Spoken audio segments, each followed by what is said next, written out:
This is not what I thought this book was going to be about. Oh, hey. Hey everyone, hello, welcome. It is Sunday. It is time for Warhammer Sunday. It's a bit dark in here, I know. I haven't got lights over there. I've got lights here.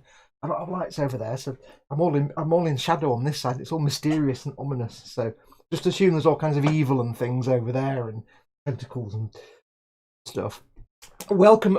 It is Sunday. It's Warhammer Sunday. It's that time of the week when I work on my Warhammer army, the Unending forces of the Holy Contrivance.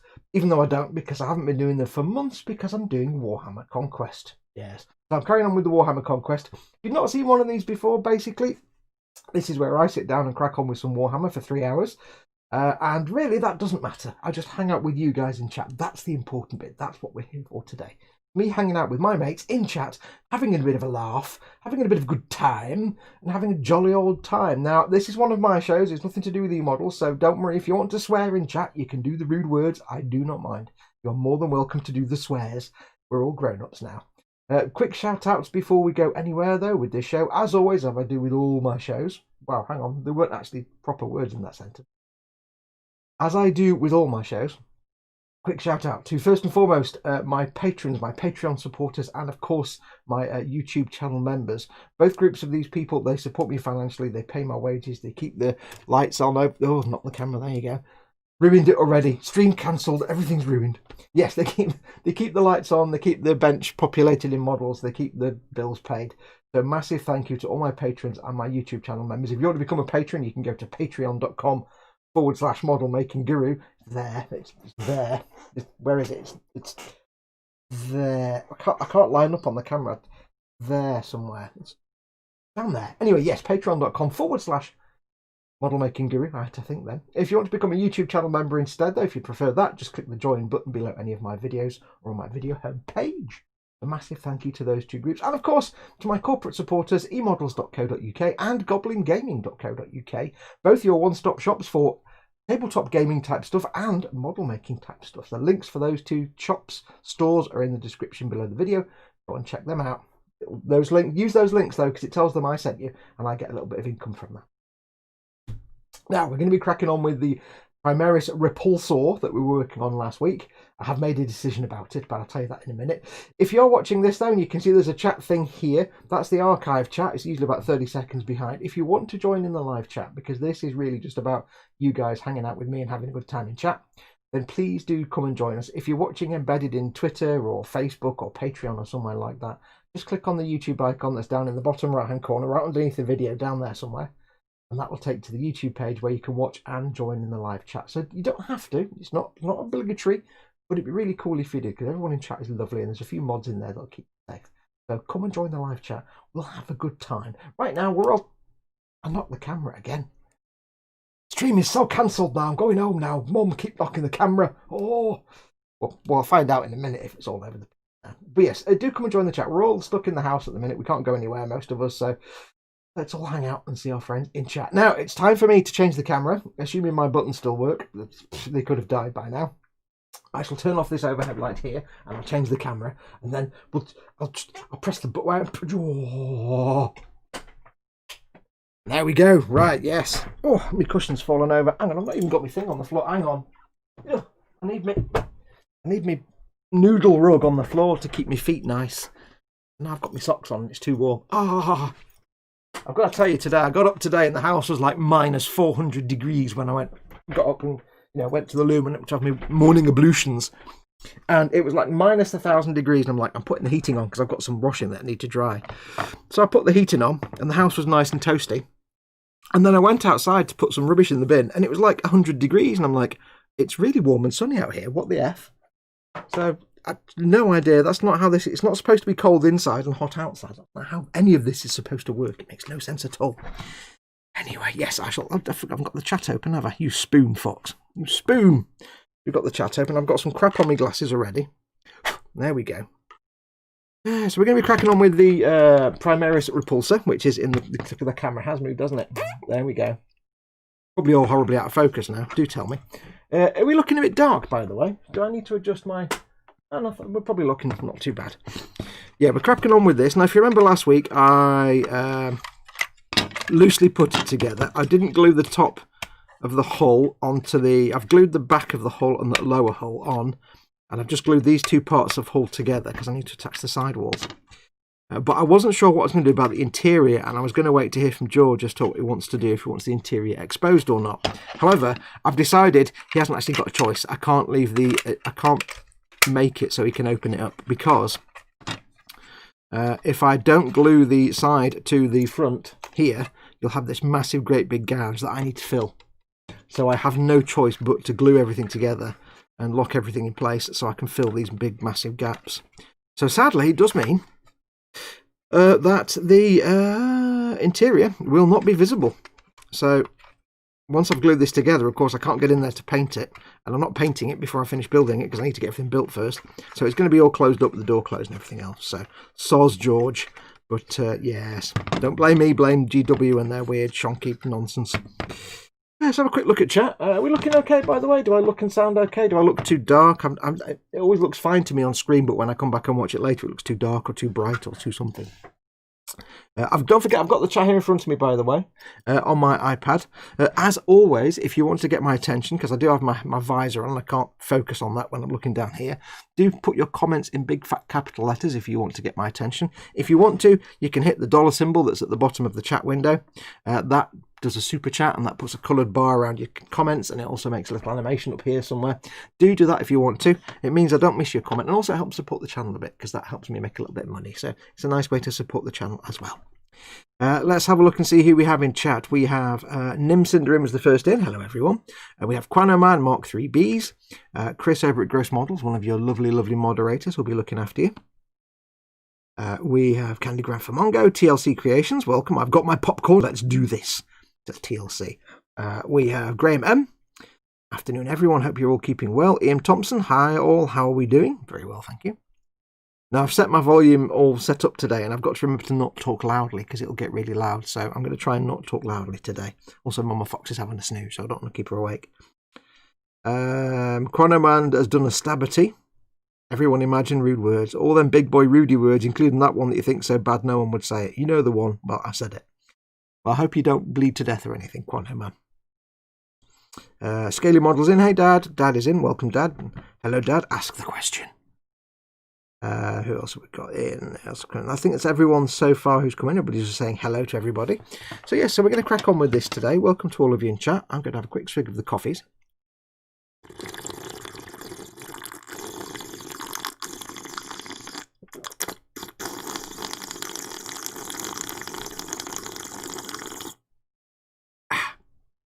Perfect. Tastes like an ashtray. Brilliant. I don't recommend slurping that. That was for comedy, but it makes coffee taste horrible. I regret all my decisions now. Yeah, so we're going to crack on with this today, and we're going to have to do some gluing. Now, Dad does ask a very important question before we get going. He says, because I reminded him, he says, what's on your bench and what's in your belly? What are you working on right now? It doesn't have to be a model. It could be anything. What's your current building or crafting project? What are you working on? And what's in your belly? What are you going to have for your dinner, or what have you had for your dinner? I'm going to adjust the camera because it's in completely the wrong place. Let me know if I've gone out of focus. Is that in the right place? That's in the right place. Let me know if I've gone out of focus. Yes, we're looking too bright, too dark. I don't know. Tell me if I'm too dark or too anything. I mean, this is... I've got nothing to compare. There's me test colour card. Kind of looks about right. I don't know. I'm sure it's fine. Let me know. Anyway, I have noticed that since I updated the drivers for my camera to be the modern Windows drivers, not the original, slightly not very useful Logitech drivers, quality is not really there anymore. I don't know. It's weird. Instead of having like some 10-year-old drivers that weren't suited for double cameras, I've now got modern drivers that are suited for that, but don't. They look a bit, I don't know. Anyway, let's crack on. So, we need to crack on with some gluage. So, we've assemblated these. Now, I will just take this tape off. I will get some tape ready because I'm sure I'll need it. Let me get myself some tape. I don't want the washi tape because that's a bit too high tack. I should get some Tamiya tape.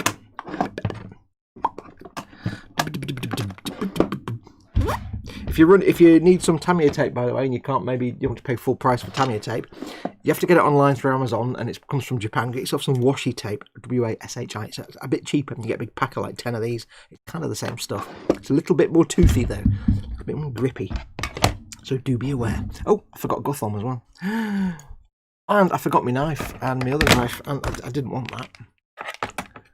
I'm not organised. I'm not organised. I'm not prepared or anything. I've not got any of me tools. I was all dead proud and happy because I thought I've got everything set up ready, and I haven't actually got anything set up ready. Because I've been running around a bit today doing... Ow! Ow, you little... Oh! There we go. Not even started building yet, and it's not a stabity. I've got to pronounce this carefully. We've had some nippity. I did that, and it went clink. Oh! That hurt.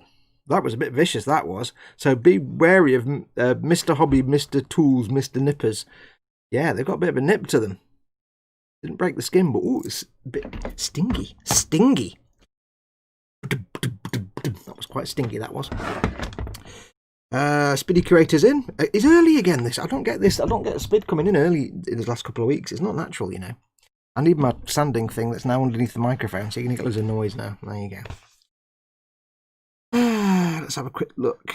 Dad's got to pop off. He'll be back in a minute. Nim says, Bench, finish the chipping on my GM Striker. Assemblage continues on the MG Freedom Gun. I'll say that again.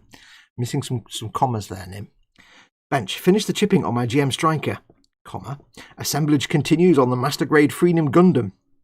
Belly, I don't know quite yet. I'll have to see what's open on DoorDash. It's either going to be ramen noodles from your cupboard or a burger. Let's just not mince words, Bones. Fox, the consummate profession. Yeah, it hurt. I was literally putting them down. As I put them down, my hand went like that, and it went sink on. Oh, yeah, it's like trapping your finger in the car door. It just really hurts.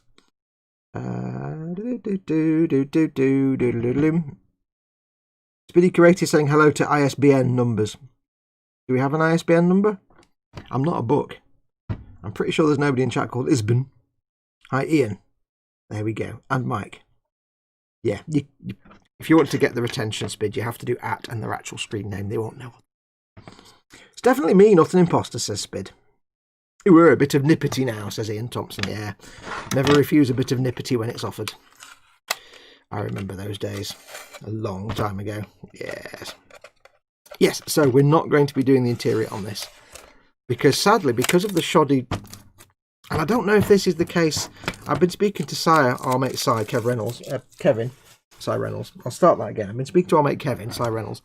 And he's got the pre-original release of this. And he's also got a current release. And he seems to suggest that's... I don't know if he's saying that's... But I don't know if you can see, but just there's a... It's like a gouge. And I haven't gouged that with the knife or anything like that. That's not me that's done that. It's just kind of really badly gouged. Hello, Mama Fox. Hello. It's just really badly gouged. So there's no way I can... My plan was to have the roof removable like that, like I've got with the Rhino. I've got my Chaos Rhino where I can take the roof off and I'll be able to see inside. I can paint it. So I was thinking I can leave this off. I can build everything around it. And I can paint the interior and give a nice interior for George. Because George is going to get all these, remember. George is my friend and patron. And he helped fund this whole Conquest project that I wasn't going to do otherwise. So he's getting all the Space Marines and I'm getting all the Death Guard. But I can't leave it now. Because if I don't glue that on, you're going to have that. Which is just garbage. I've got to fill it. I've got to fill it and clean it up. So these bits go really nicely. So there you go. So there you go. But I have glued these two bits together. So let's have a look. Quantum Man says, Bench, Enterprise, Warp Nacelles, Belly, Galaxy. Yes. I think Spid's turning up early in the hope that he will get enough brownie points for a jar of Nescafe Gold Blend. No, I think he really wants a jar of that Aldi stuff, the Al Gold, whatever it's called. That's terrible coffee. That is really terrible coffee. It's not a gouge, it's a feature, says Ian Thompson. Ray Aquilian is in. Hey, Ray from Malta. How you doing, buddy? Right, so what we need to do now, seeing as we're just going to throw caution to the wind and glue all this crap together, is basically throw caution to the wind and throw all this crap together. So, what I shall do now, I need to not hit the microphone with the model. That's always a good start. I need to... That's going to go on there. That is going to go on there. By the Lord, it will go. By Grabthar's hammer, it will go on. It will. If I have to... There we go. So that's going to go on there, because I need to get this on and then glue the walls in place. And then I think once the walls are glued in place, I can come back and glue the roof in place. I know it's not walls and roof, but I'm having a bad day today with the thinking. What I can do is at least glue the sides in place for now. Oh, this is the worst. Yes, I'm not appreciating this really sort of lackluster assembly that they've got on this thing, where it's really kind of like there's no real slots and pegs and keys and holes. It's just loosely put together and you put some glue on it. It's like, really? You could have just made a bit more effort, Games Workshop, but never mind. Or should we just glue it in place? Shall I just go ahead and glue it? Because I've got to plan, you see, because I need to be able to squish it all together to get the holes to go away. I can glue it there, but I need to be able to compress. Compress! I'm not convinced that's in either. Well, I think it is. It's a bit shonky to me. It quite seems straight. How is that supposed to... This makes no sense. I'm not convinced that's actually going together properly, but we'll... Yes, I know that's a shocking thing about this. It is a recent kit, but the fit is terrible. I don't like it at all. Like this bit here, it raises up, and it might be supposed to be chamfered up like that, but it just looks like it's not fitting properly. It just really does feel like it's not actually fitting together properly, which is very strange. And I don't know why. I don't know if it's because I've done something wrong or because it's just that's the way it feels. Couple of little nubs there that I need to deal with. Gentlemen, deal with your nubs. Gross Models, Chris at Gross Models says, hello Mama Fox, 'tis I, your favourite. You keep telling yourself that, dude. One day, you never know, it might come true. Hey chat, should I tease Fox and order KFC, says Nim. I had KFC last night. I'm supposed to be on a low-fat diet, but I can't say no to Mama Fox when she's laid up in bed trying to recover and she's like, can I have KFC? How can I say no? I can't. So I had to suffer for the greater good. It was hard work. So there's a lot of suffering. Trust me on that. Only if you order some for me, please, Nim, says Spid. Yeah, if you're going to order KFC, you have to order for everybody. You can't just order for yourself. That's just selfish. I tell you what, though, I'm kind of addicted to their garlic buttermilk dip. Basically, what I'll have, because I get the boneless banquet, which is 3 pieces of chicken and the chicken balls, and chips. I get a gravy and chips, and I get a thing of the garlic buttermilk dip, and then I get an extra garlic buttermilk dip, and then Mum gets something. You know, she'll get something, but she'll only eat a bit of it, so I'll get all her cast-off chips and chicken bits and balls and stuff. So I get loads of food. And but yeah, I just basically get a forkful of chips and chicken, and I go glom through the thing of garlic buttermilk, glom, and then apply it to my face. So I do recommend, if you're having KFC, get at least 3 pots of the garlic buttermilk. Two is normal. 3 if you're a big fat bloater that wants to have lots and lots of food. All right, everyone, make it over to Buffalo. Oh, there's always a. Oh. He said chicken balls. Hey, Colin. Call at Festa. I'll say that again. Call at Festa 67's workshop is in. Welcome, my friend. What geezer? What geezer? Right, this doesn't. I'm sure it is actually fitting properly. It just feels like it's not fitting. And I don't. Is there another? Oh God, there's more knobs there. God darn it.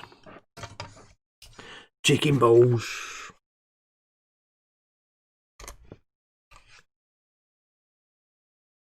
Are we on camera? Almost on camera. I've moved the camera, didn't I? It's all gone wrong now. Right, where's the centre part? Not centre parks. Let's adjust my centre area. Centre area is kind of here. And then I'll cover it up with that and forget where it is. Brilliant. Well done, Fox. You just do you. That's what you have to do, Fox. Just do you. And I bet you're just going to see the top of my head all day as well, aren't you? I don't know.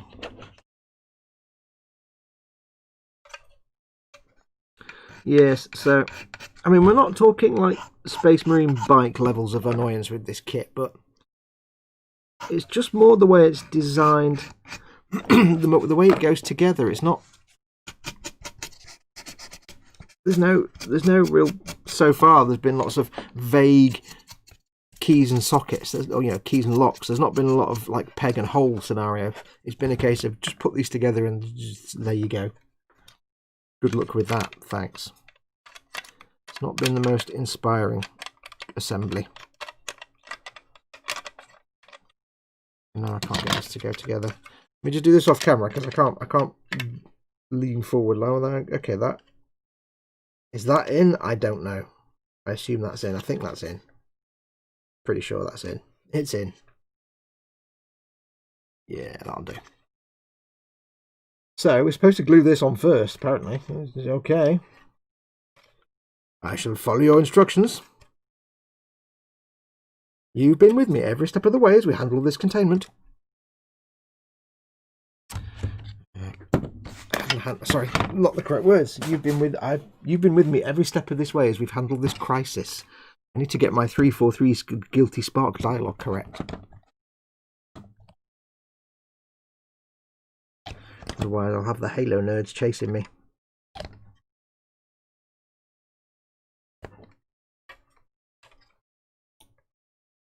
Disclosure, I am a Halo nerd. I'll be chasing myself. Yeah.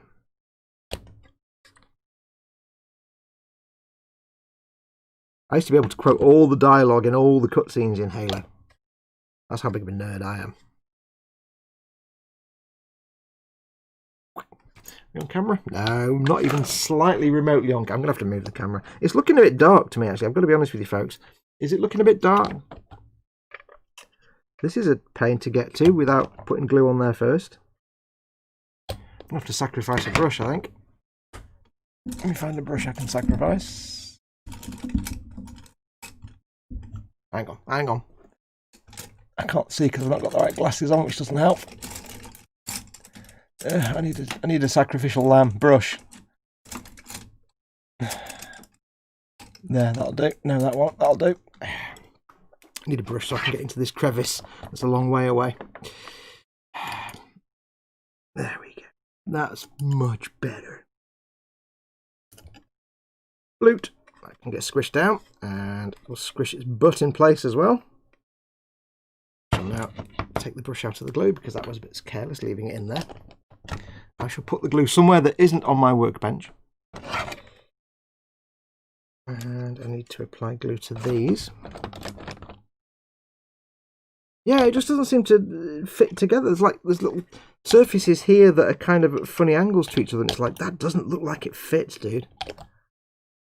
It does not look like it fits at all. I'm going to have to move the camera, aren't I? It just seems a bit shonky, if you ask me. I don't know, it just doesn't... You know, most models, when you make them, you've got two edges that go together. They go together, like, nice and straight. But this one, instead of having two surfaces like that, you've got two surfaces like that. And it's like, I don't know. Which makes me think in most models that you've done something wrong, but you probably haven't. It's just a weird kind of design. Very weird. Right. Nothing's got balls if it's mechanically retrieved meat, says Ian Thompson. This is true. They could be mechanically retrieved balls. A smidge, but it's not bad. I'm going to try something dangerous now. I'm going to try adjusting stuff while we're live. What can possibly go wrong? Apart from I can press the wrong button. What can possibly go wrong? I've also got the wrong glasses on for this process. Let me glasses on. Right, we'll do a bit of that. The camera will now wobble as I'm working on the other bench. Let me do this. Let's try.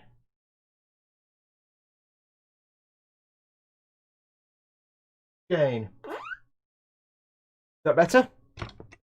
Now it's a bit overexposed, but at least you can see what I'm doing. I think that's better. That'll do. As you can see what I'm doing, that's all that matters. There you go. White things may now glow like the sun. Yes, pretty much. Never mind. Doesn't matter. Right. Oh, I love when technology works for me and not against me. So there we go. So that's that on there. I do not like how that went together at all. Does not inspire me with the greatest confidence, but I'm sure it'll be fine. So now, where are we going to be working? We're going to be working here. So I'm going to move the camera so you can see better. So if I work here, you should be able to see most of the things I'm doing now. How are we looking? We're looking good? Let me know if I'm out of focus. So the thing, I can't seem to get it to focus very easily either, since I got the new drivers. I don't know. I'm just regretting updating anything. Right, do we have any nubs on this from... Yes, we do. We've got nubs on this, haven't we, from last time?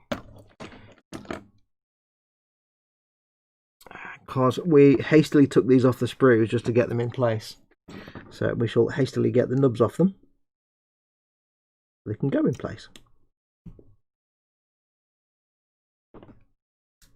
Now, what I'm going to be doing, I'm not going to be installing the grav plates on these. Enough people have told me not to install the grav plates.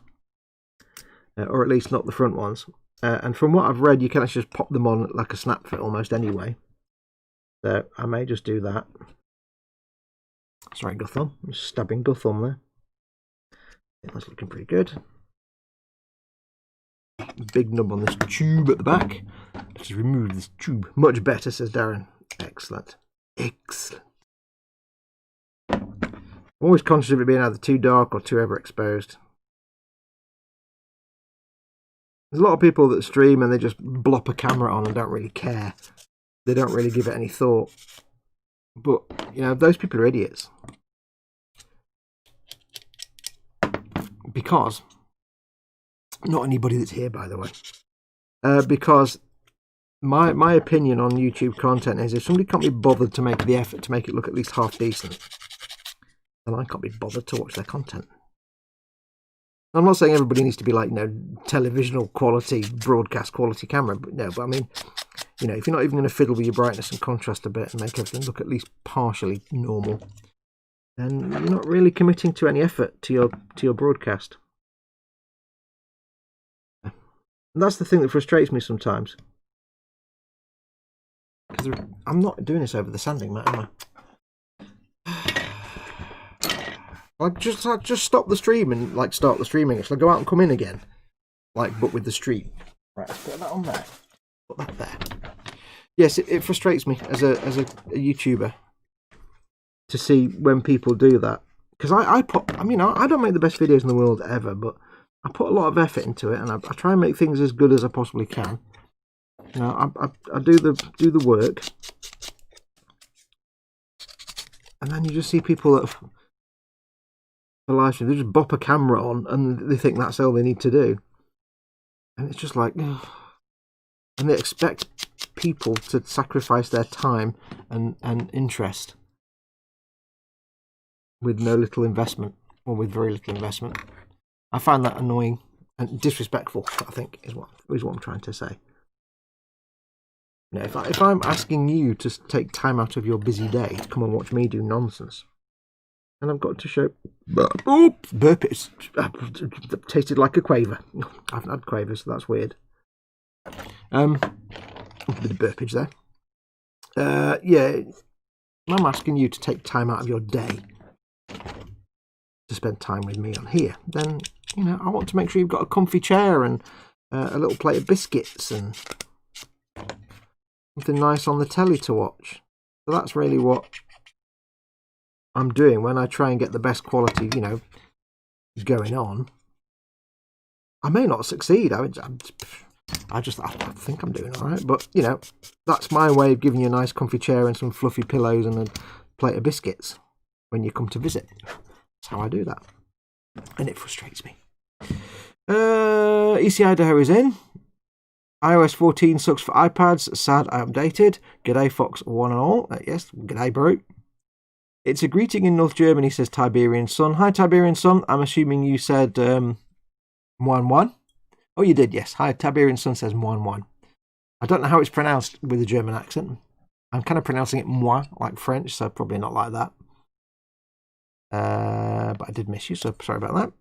35 watching now and only 8 likes. Come on, everyone, we can do better than this. Yes, if you are watching this, do please feel welcome to give it a thumbs up. You may not know, but every time you put a thumbs up on a video, it helps that video list more prominently in the YouTube search algorithm. and it helps your creators that you like get more views, and if they get more views, it means they can make more content because they get more income from it. So not just me, but whoever you watch, please do always give them a thumbs up on any of their videos each time. It's a real good way to help support the channels that you love. However, of course, if you don't love the content that I do, I would equally say give it a thumbs down. I'm not going to stop you. If you don't like my stuff, you be you. You do you, and be honest. It's always about being honest. Fox, I published my own channel last night. Nothing to do with model making. They've got any tips, says Ian Thompson. Well, that's like saying, I need to build a house. What do I do? Yeah. In a generic way, if you're starting your own channel, well done, congratulations. I would say a few things. First of all, there is a video on my channel in the how-to section. If you go into the how-to playlist on my channel, there's a real basic video there saying how to not suck at making YouTube videos. It's just got some real basic tips, like, you know, titles, text, and tags. Always put as much information in the titles, in the description, and in the tags. Always make use of tags. So go and watch that video later on. It'll give you some good ideas.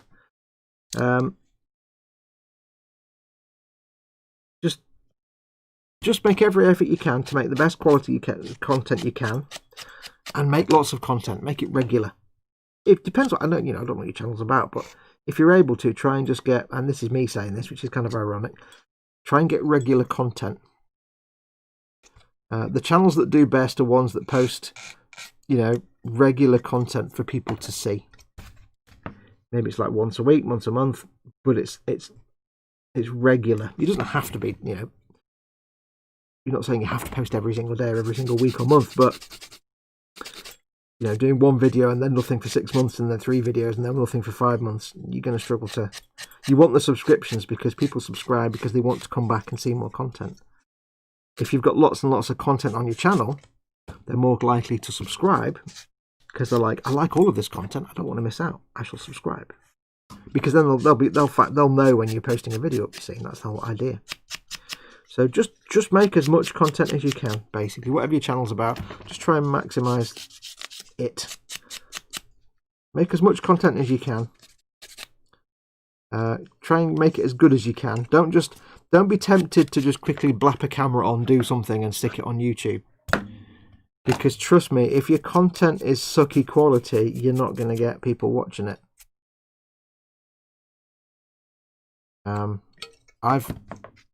I've sat down with people and told them how to do good content, and then been frustrated because they've taken it all in and gone off and then just gone and made crap content and ignored or forgotten and ignored everything I've said. So yeah, if you make gritty content, nobody's going to come and watch it. They'll be like, look, basically you have to remember the attention span of a typical YouTube viewer when they're like searching for new content is like seconds. It is for me anyway. If I'm looking through a video and I see I see like a thumbnail, I'm like, ooh, let's see what this video is about. That thumbnail speaks to me about something. Let's find out.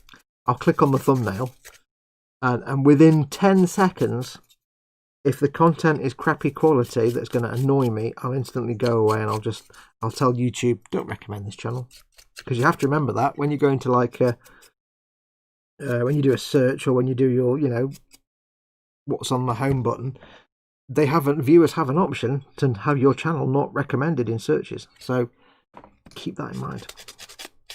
The typical average YouTube viewer is very, very fickle, and there's so much content on there that first of all your thumbnail needs to tell them exactly what the video is about, because the first thing they will see is a thumbnail, and if your thumbnail is just words, they'll just pass over it. If your thumbnail is yellow background with slightly similar yellow text, or you can't quite read it because they'll just pass it over. If your thumbnail doesn't say what the video is about, they'll pass it over. If your video title doesn't give any information, they'll pass it over. It's like in that video that I said on my channel, if you just make a video called "My First Tank Build, like and subscribe," what tank are you building? Who made the model kit? I know you're not doing a modelling channel, but for example, you know, you're making, let's say you're making the example I gave you, somebody making their first things like "My first YouTube video about making a tank, thank you, like and subscribe." which kit you're building, who made it, what manufacturer, what step of the process are you in, lots of other information, what, you know, and then the description just says, please like and subscribe. That's the whole point. The first thing somebody says is the thumbnail and the title. That's how you grab them. You have to make sure the title and the thumbnail give them all the information they need to make a decision to click on it to then go into your video. Because make no mistake, if they forget to do like open a new tab, they click on that, go into your video, within 5 seconds they might be like, I don't like that, and then they've got to go all the way back again. So, and some people will go along and they'll open multiple tabs with multiple videos and then go through them all. So you have to keep that in mind. You have to attract them in the first place. So I've kind of gone about 4 different points now and got confused, but yeah, you just keep the content coming and make it good. Basically, I'm saying don't suck. Just kind of what I'm saying, really. It's actually not as hard as you think, though. Just keep the content coming. You probably suck at first. Everybody who starts YouTube sucks at first. It's just the order of things. Don't worry about it so much. Right, it goes on there like that. You see, like that. So I'll get this schmutz off the mat. This goes on here. Move these devices. I'll put my knife away. It's alright. Yes. Good thing you get there. Chris says, where are we? Damn it, that was my plan. Yeah, the Hamburg people use it a lot. It must be something with the weather also, says Tiberian Sun. Yeah, so have a look at that video. That just gives you some very simple pointers like, you know, don't film on a potato cam. It does depend what if you're filming live streams, that's one thing. If you're doing like video game feeds, that's something completely different. It's hard to say what you should and shouldn't do because different content means different things, you see. That really does not. I mean, look at that gap now. It's just horrendous. I know it's not in focus, but look at that. That's just awful. If I can't fill that, what I may do is perhaps... We'll see how it comes out, but if I get desperate and I can't fill it, we may have to give it a running repair, like put a piece of plastic card over it and make it like they've patched up a bit of damage. Because that just does not fit at all. It's just garbage. I'm really not impressed by Games Workshop on this at all. Not since the Space Marine bikes, which we don't talk about in this house, have I seen such a bad fit.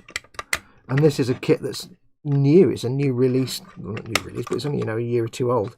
Same on that side as well. Look, absolute nonsense. Oh well. Let's see what we can do. Let's see what we can do. We'll get that wall off. Yep, battle damage. It will be battle damage, and George will accept battle damage because he likes battle damage. You like battle damage, don't you, George? Yes, of course you do. I shall use my fast setting cement for this because I don't want to be sat here holding it for half an hour. Touch of it to this edge here.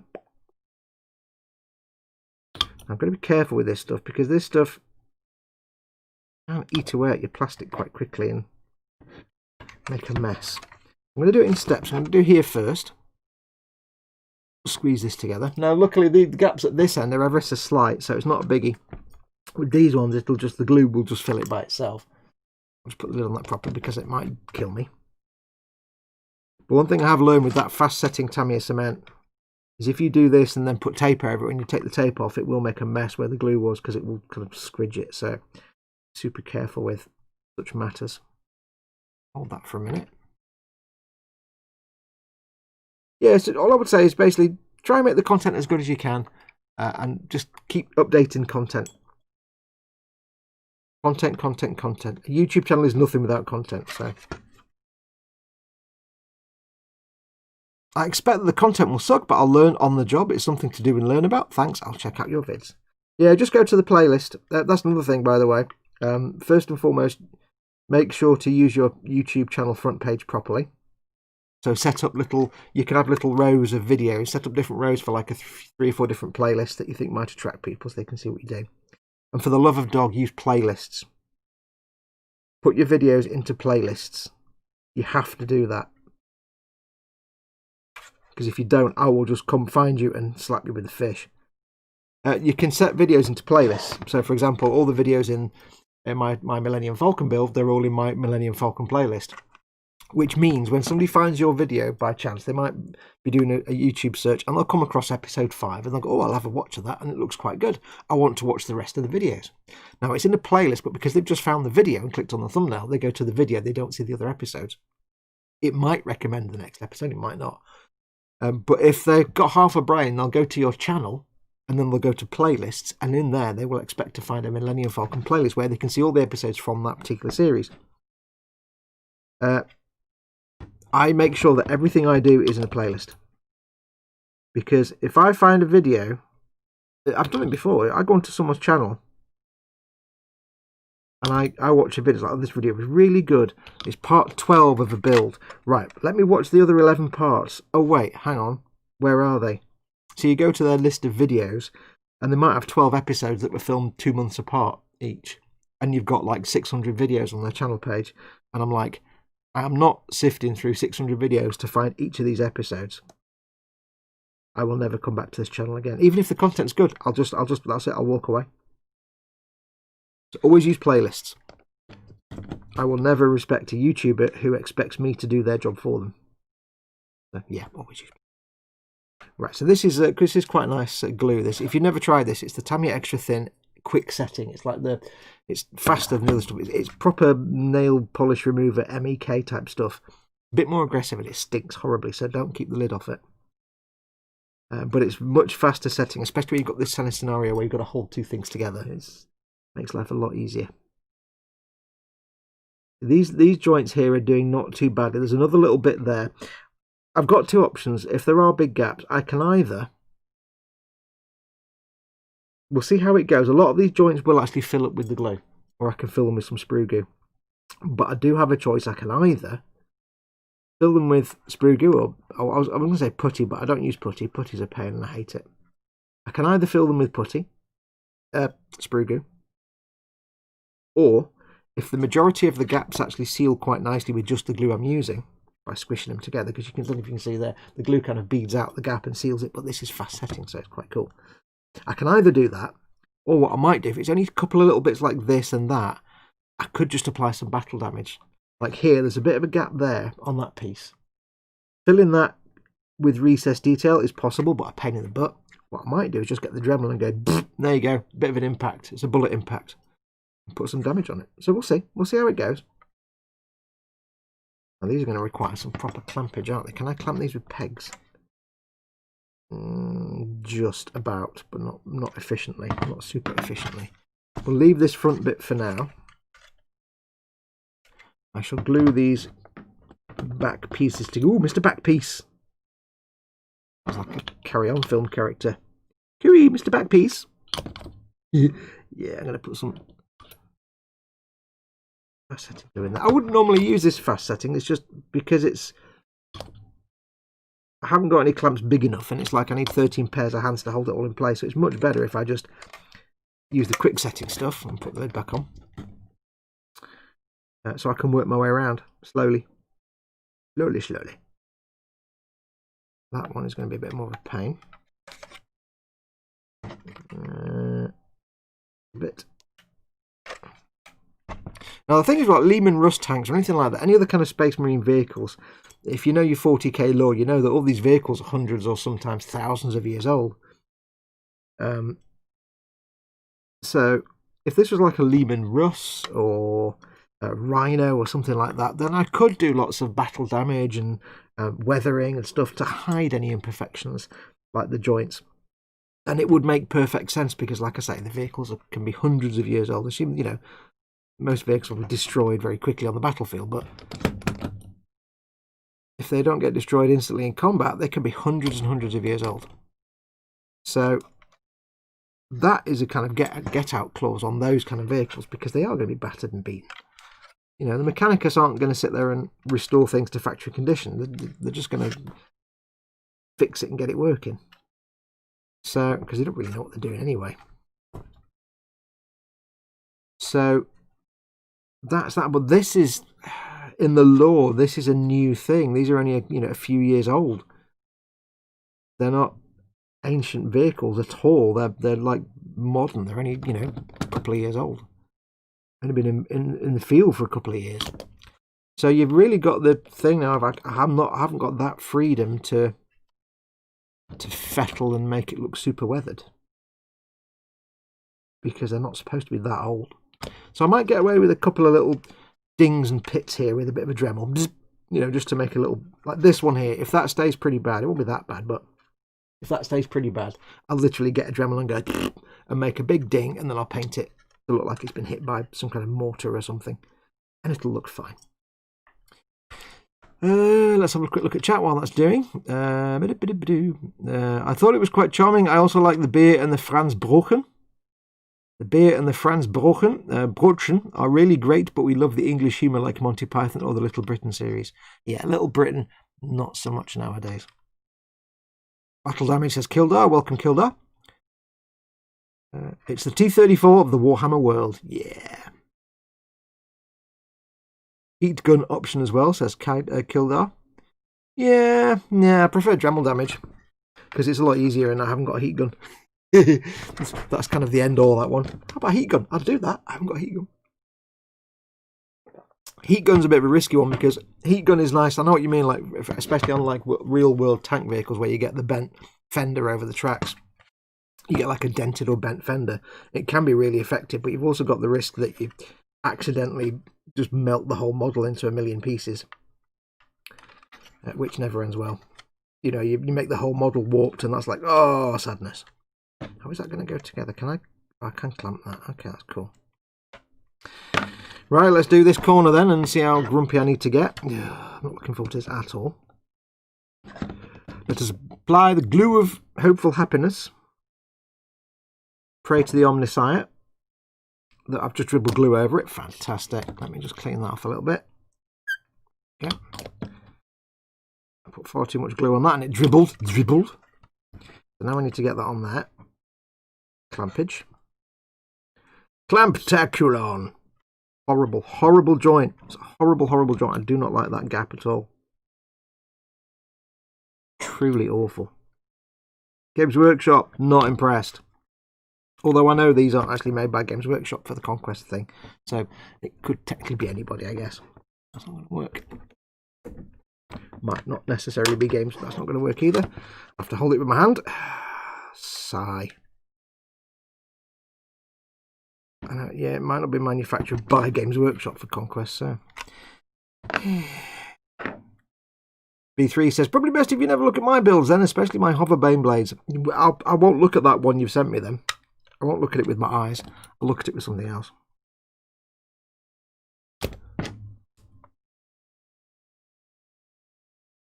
No, it's not going to work. I'm going to have to physically hold this little git. Hence the fast setting glue. Yes. I'm thinking a big chunk of battle damage on this fender. You know, like if you look at the Millennium Falcon cockpit tube, one detail that was sorely missing off the Bandai Perfect Grade Falcon was the big impact on the bottom corner of the cockpit tube where it kind of goes and does a dog leg. There's a big like ding and impact. And they also missed one off one of the docking rings as well. A bit of that action going on, I think, is what might be required. Put some more glue in here. Wow, you really got to keep the lid on that stuff. Strong, man. Original extra crispy. Yeah, true, that's what we're talking about. I don't know about the rest of you, but if I've spent over £50 on a model, I don't think I could bear to take a drill or Dremel to it, says Ian Thompson. It depends what you want, though. It depends what you want the end result to be. Because don't forget that the model you buy, the kit you purchase, the bits that come in the box, that's just the skeleton. That's the skeleton of whatever it is you're trying to achieve. Now I could tape this, by the way, but I don't want to make a mess of the surface. If the tape squidges the glue out and makes a mess, that would be sadness. I'm just rather hold it. Yeah, consider that the model you're making is really the skeleton of the bones upon which your story is told. Think of the model as a story. It's not. It's many different things. It's art. It's a thing. It's a recreation. But think of it more of a story. You know, you're telling a story with it. You paint it up. You're telling a story with the paint job you give it. Not just Warhammer, any model. You're telling a story with the paint job. You're telling a story with the markings and the decals. You're telling a story with if it's got a diorama, that obviously tells a story, and the weathering tells a story. So, don't be afraid to make your story a bit deeper by adding things like damage. Especially military vehicles, There's no such thing as a military vehicle that doesn't have a dent or a ding or a scratch or a bullet hole unless that military vehicle has never left the parade ground and is constantly in a museum and doesn't go into combat. Even just test manoeuvres. Look, ask anybody who drives. If Dad is still in chat, Scaly Models, he used to drive stuff around. He'll tell you that the Rhino is based on the FV432. I think it is FV432. Because he was like, 432, the one they've got outside Warhammer World is a 432, I think, made to look like a Rhino. He'll tell you about it. You get one of them and you drive it around a muddy field for half an hour, and you've already put some dents in it just by driving around a muddy field. So don't be afraid, because it all tells the story. And that's the beauty. If you're making something that has that kind of damage or wear on it, I'll leave that on there actually, I think, a little bit. Don't trust it. Then it just adds it. Think of it, that peg's going to break. Think of it like a photograph. Imagine a photograph, a portrait of a person. Those old tin type photographs. You used to get the old black and white ones done on a metal plate, vintage photographs. So, late Victorian, early Edwardian era. And imagine two tin type photographs. One is just of an average person in their 20s, just some bloke. And one of them is like the old prospector that lived in a gold mine in the Midwest, and he's like 60 years old, and he's lived out in the elements all his life, and he's got the straggly hair, and he's got the crinkled face, and he's got the leathery skin, and it's in a black and white photograph tin type where every little detail every pore is picked out. And then you've got the picture of the young bloke who's just like smooth skin and nice suit and boring. One of them, the photograph of the gnarly old miner is visually a much more interesting picture, because you can see the life that's been lived in that face. You can see the story, that every wrinkle and scar and little bit of tuft of fuzz and hair and beard, just everything tells a story about that person, how they lived and what they've done and how they've got where they are. And it's just vastly more interesting than the photograph of the young man who's done nothing and just probably got a nice paid job and has no story to tell, and who therefore is ultimately much more boring. And that's the difference between, building something to look like a nice clean military vehicle that's got no weathering at all, which is fine, there's nothing wrong with that. They look nice when they come out the factory. There's a difference between that and then telling a story with your model. So don't be afraid to take even an expensive kit, and do damage to it. Whenever I did a fine mold Millennium Falcon, let this give you some hope. Whenever I did a fine mold Millennium Falcon, they never included, either they had no, I can't remember now, it's been a while, but they either had no damage at all near the rectenna dish or very minimal damage. The little impact craters near the rectenna dish. So I had to literally Dremel the damage in there, and I had to Dremel the scar in the back underneath, because that wasn't on there either. They were done without, they had no battle damage on them, and that was a 400 quid kit, and it was great fun. I'm like, yes, I'm making damagings. So it's not actually that bad. It's not as scary as you think, and it just makes your model look much more alive and lived in, and it tells it a story. It really does tell a story. Because ultimately, if you're not telling a story with your builds, then you're not doing something right. You're doing something wrong. I don't mean wrong like you're wrong to do that. If you're not telling a story, then you're making a factory clean build, like you're making a sports car or a motorbike or something, and there's nothing wrong with that at all. I don't mean, when I say wrong, I don't mean you're incorrect. That's nonsense. That's not what I meant, because there's a place for that. If your intention is to make a model of a thing that looks factory fresh, then that's absolutely the right thing to do. What I mean is, if that's not your intention, if you're not deliberately trying to make something that's come off the factory floor and has been there for off the factory floor for 10 minutes, then you're missing something. There's something missing from your build. You're not telling a story. And you should always tell a story with any kind of art. The whole point of any kind of art is to tell a story. It doesn't have to be a good story. but it should tell a story. It should show some life to it. It should have a history. That should meet up as well. That's not meeting up properly. There we go.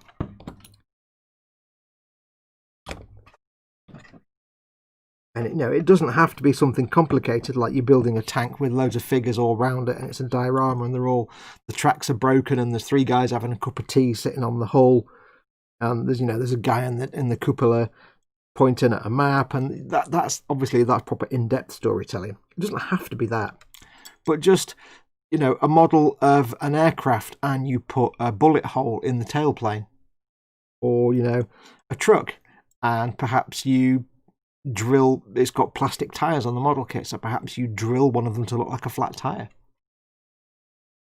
It could be something as simple as that. Don't let the price of a model dictate that you can't do anything with it. You absolutely can, and it will improve your model 1,000,000,000%. Absolutely. I mean, I would practice on not expensive model first. Get yourself a little, depends what you're making, but little crappy either Airfix kit or a little HG Bandai Gunpla if you're doing Gunpla, or something small and cheap and cheerful that you can drill the crap out of and not care. And you'll see it's not that hard. It really, literally is just kind of going bzz, bzz, bzz, bzz. And I probably will do some on this actually because it's kind of good fun. George, you're getting some battle damage. I've decided for you. You haven't actually got a choice. So yeah. Eon's car says, I has arrived on the bench, Nout, and for the belly, freezer food, and for the next week, get platinum for Fallout 4. Nah.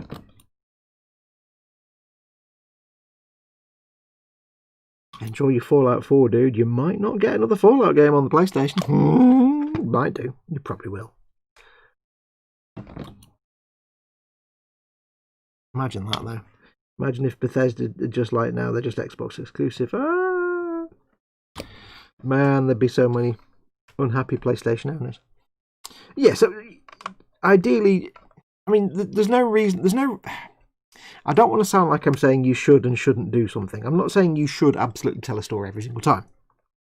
What you should do is do whatever the hell you want to do.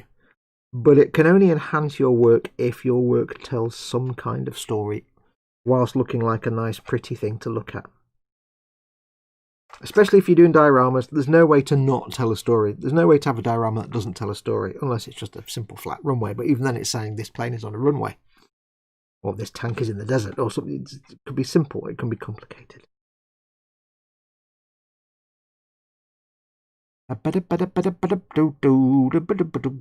Anyway, Eon's car, you need to explain, you can't just say freezer food, you have to describe the freezer food in filthy detail. For example, tonight for dinner we are having, and Mum and Fox doesn't know this yet, we are having tagliatelle. I've got some tagliatelle. I have a load of turkey breasts, which have been in the freezer forever and need to get eaten. So they're all defrosting, and I've got loads of onions, and I've got some sauce, mushroom sauce. Simple tagliatelle tonight. Flatworms and fake chicken. Yeah. I tell horror stories with my builds, says B3. Oh, yeah. Now, you see, B3, here's a question for you, because you made that speeder to look all spanky, but the question is, do you want it to look all spanky, or do you want... I'll start that again. Hang on, coffee. When I paint it for you, do you want it to look all spanky, or do you want it to look just used, or do you want it to look battered? Just a hint here, the spanky is not an option, but I'm giving you the option anyway. Like when you give the boss 3 choices, 2 of which are garbage and 1 of which is the one you know he's going to go for, just so he thinks he's made a decision when he hasn't. Yeah, the clean is not an option, by the way. I'm just asking that one out of courtesy, but yeah. Do you want it weathered or battered? Battered, even. Right, here we go with some more nonsense here. Nonsense time. Let's glue these things together and do some swearing, even though we can't do swearing because it's family show. Family show. Get off my show, mate. Horrible, horrible, horrible. This is just vile. I really can't be doing with this gap at all. This is Italeri levels of gink now. Sorry, but it just is. It's just absolute ming. Games Workshop, you've given me a massive sad. I'm sorry to say it, but you have. You give me the biggest sad ever. Because this isn't just sad. This is sad factory. This isn't just sad factory. This is sad military industrial complex. This is maximum sad. Can't even grab it in enough different directions to hold it all in place. Not sure what's going on. I know it's going to be with chips or waffles, says Eon's car. Does anyone else feel like they were just read one of the greatest lines ever from the good book? Mr. Fox is amazing. Well, thank you very much, Robert Powell. Welcome, by the way. Very kind of you. And I would never read a line from the Bible because it's nonsense. And yeah, I'm aware he's hoping that Elder Scrolls and Fallout do come out on other consoles other than the Xbox. I don't know. They probably will. I don't think Microsoft are keen to not have that. I don't know. It's really difficult. Because it's like, on one hand, they want all the money in the world. And not having it on the other platforms is just not having that money. But on the other hand, you know, they'd quite like people just to have to buy Xboxes. Or Game Pass on a device. It really is, you know, which way they're going to go with it. Look at that. I mean, look at that. Just horrendous gap. Look at that. That's horrible. I may have to come up with a cunning plan here to cover these up, and it may be something more than battle damage. I don't know yet. I may have to get some extra cunning.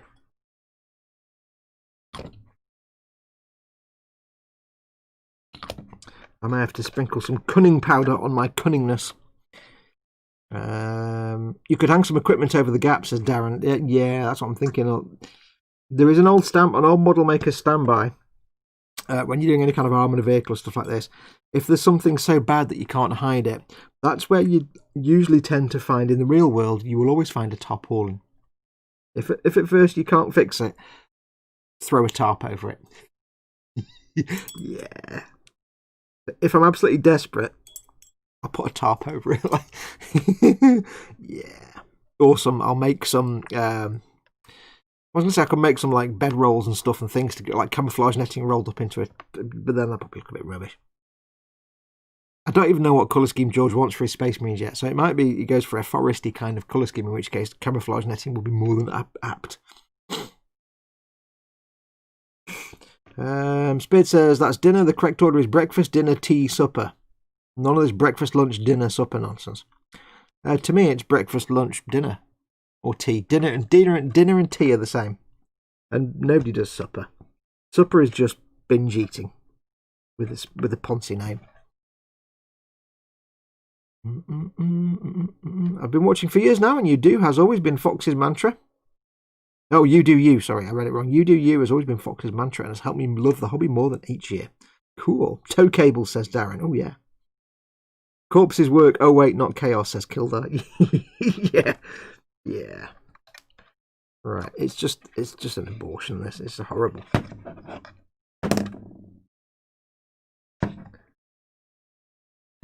It's almost making me appreciate Space Marine bikes. Ugh! I know, I said that with my mouth and everything. Those words actually came out of my face hole. Bleh. Quick update for you all, by the way. Right now, at this exact moment, released earlier on today, the final episode of the Perfect Grade Millennium Falcon build is now up in early access. So if you are a Patreon supporter, if you support me on patreon.com/modelmakingguru, or if you're a YouTube channel member, because you press the join button underneath any one of my videos, you have advert-free early access to the final episode. And of course, it is episode 6. Of course, it's episode 6. Yes. Yes, that episode is up now in early access, advert-free, and will be out for everybody else towards the end of the week. If you're a patron or a YouTube channel member, do go and check it out. It's yours. It's there waiting for you, advert-free. That series is now done. The Falcon is on a shelf downstairs gathering dust till maybe next summer when I can safely go to outside world again and drive to E-models and take it down. Because right now I can't. Obviously, we're on lockdown for Mama Fox, but So it's that is now done. Work is now underway on Tabletop Trauma Center. I have done all the little individual frames for the animation part. I have done a title card and some chapter headers for when you're watching the video, and patrons and members have actually had a sneak peek of those. So this week, hopefully, I'll be able to start doing the actual thing that is this first episode. And it will be, of course, where I buy a piece of... Well, I buy a model that's been painted on eBay. You know, with like an elbow or half potato or something. Somebody dragged a dead cat over it with some paint on it. And I strip it down and resurrect it and try and make it good. But not done in a snarky way, but done in a way that, as if I'm talking to the person who painted it and showing them, what you did was garbage, but let me show you how you can make it not garbage. Done in an educational tutoring kind of way, not in a you suck and you can't paint for shit kind of way. I did swear, didn't I? Oh well, there we go. Never mind. Right, so I've got a splodge of glue there holding it in place. Now it has splodged out a little bit, but that can be filed away. That's not a problem. That can be sanded away. That gap though is just absolute clusterfuck. That is just the worst. And I'm sorry, that's not me that's gone wrong. That's just these two parts do not line up. So now I've got the option of put battle damage on that, but on that as well, battle damage on both sides in the same place. It's going to look weird. I'm going to have to do some brain thinking about that one.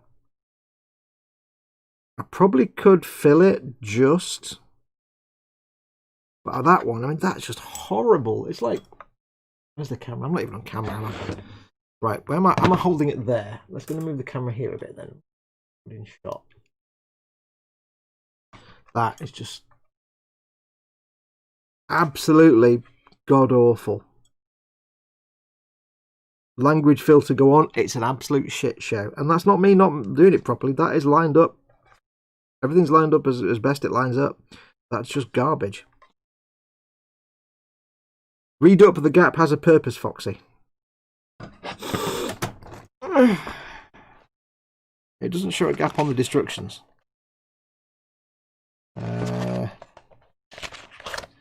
Doesn't show anything going on those corners. No, they're just like that. It's supposed to be nice and sealed.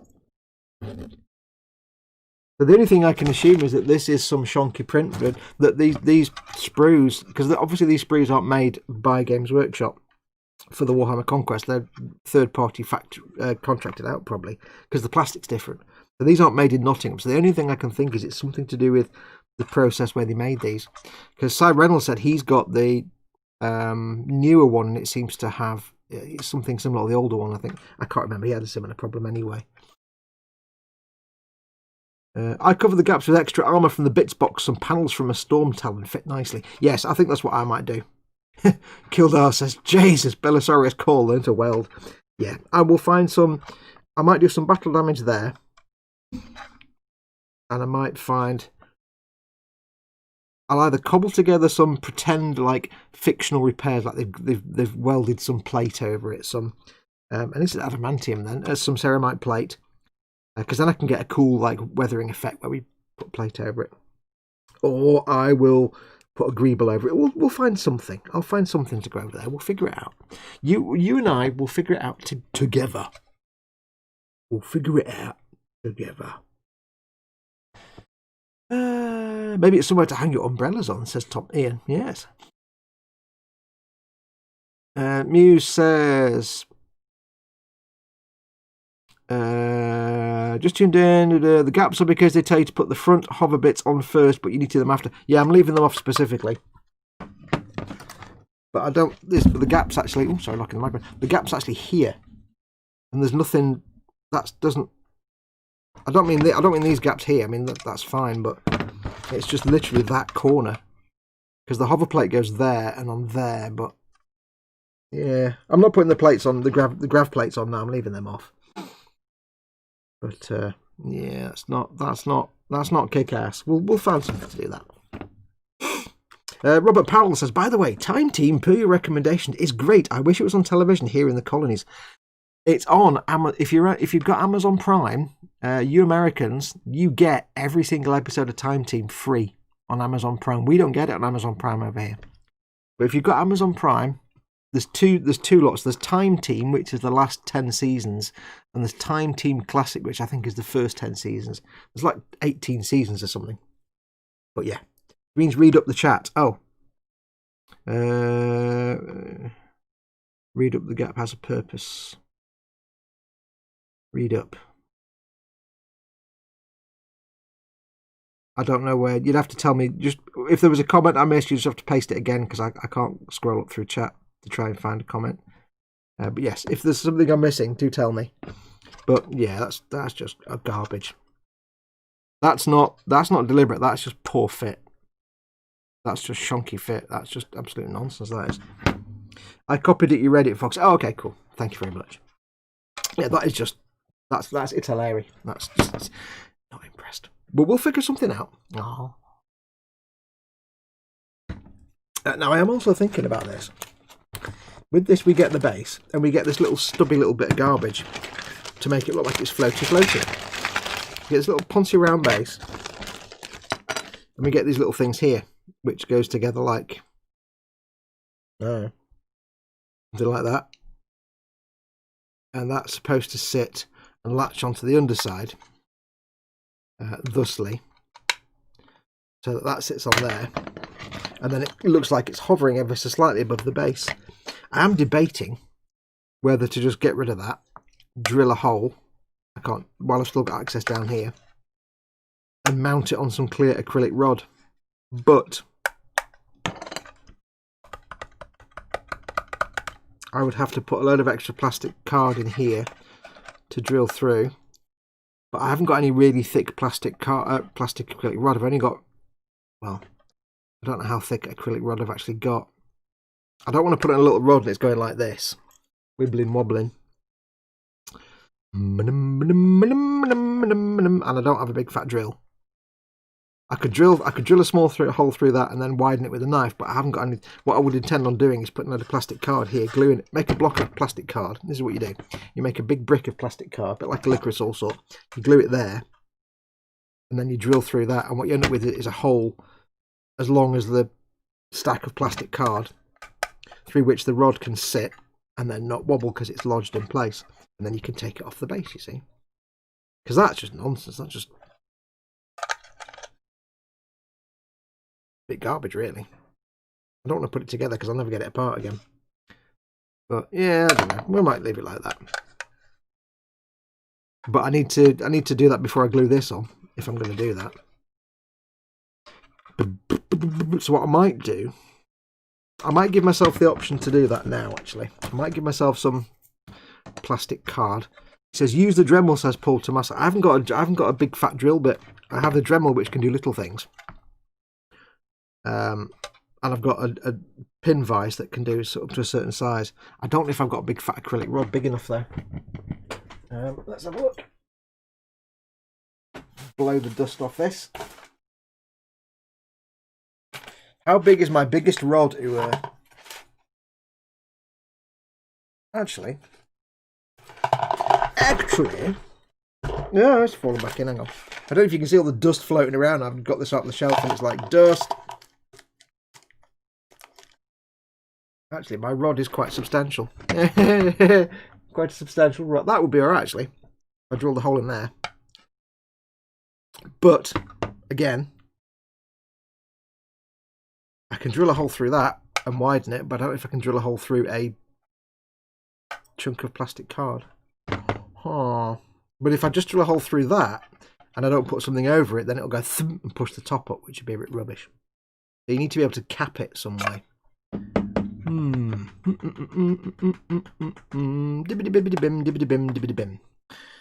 Choices gefahrten.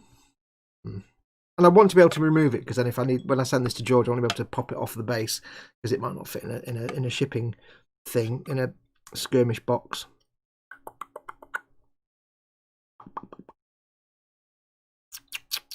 Decisions.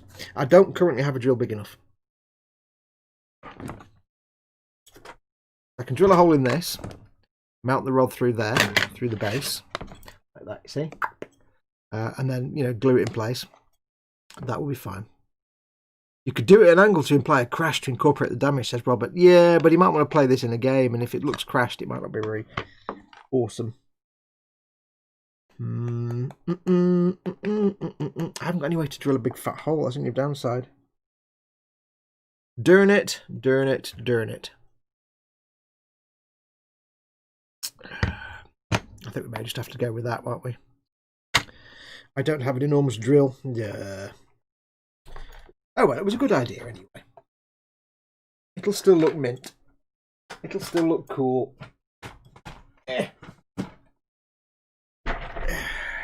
I suppose I can't. The thing is, because you might want to play it in a game at some point. I can't really go too crazy with diorama and stuff because it's not really an option when it comes to that kind of thing. It's like it's all very well making nice, you know, sort of highly detailed bases for your minis and things with lots of bits of diorama and trees and stuff. But then you're going to actually play it in a game. How do you transport that delicate, now covered in lots of removable stuff model? Yeah, that's where it becomes a bit impractical. Put a 1 centimeter stop sign shaped piece of plastic card on the bottom with the hole drilled into it.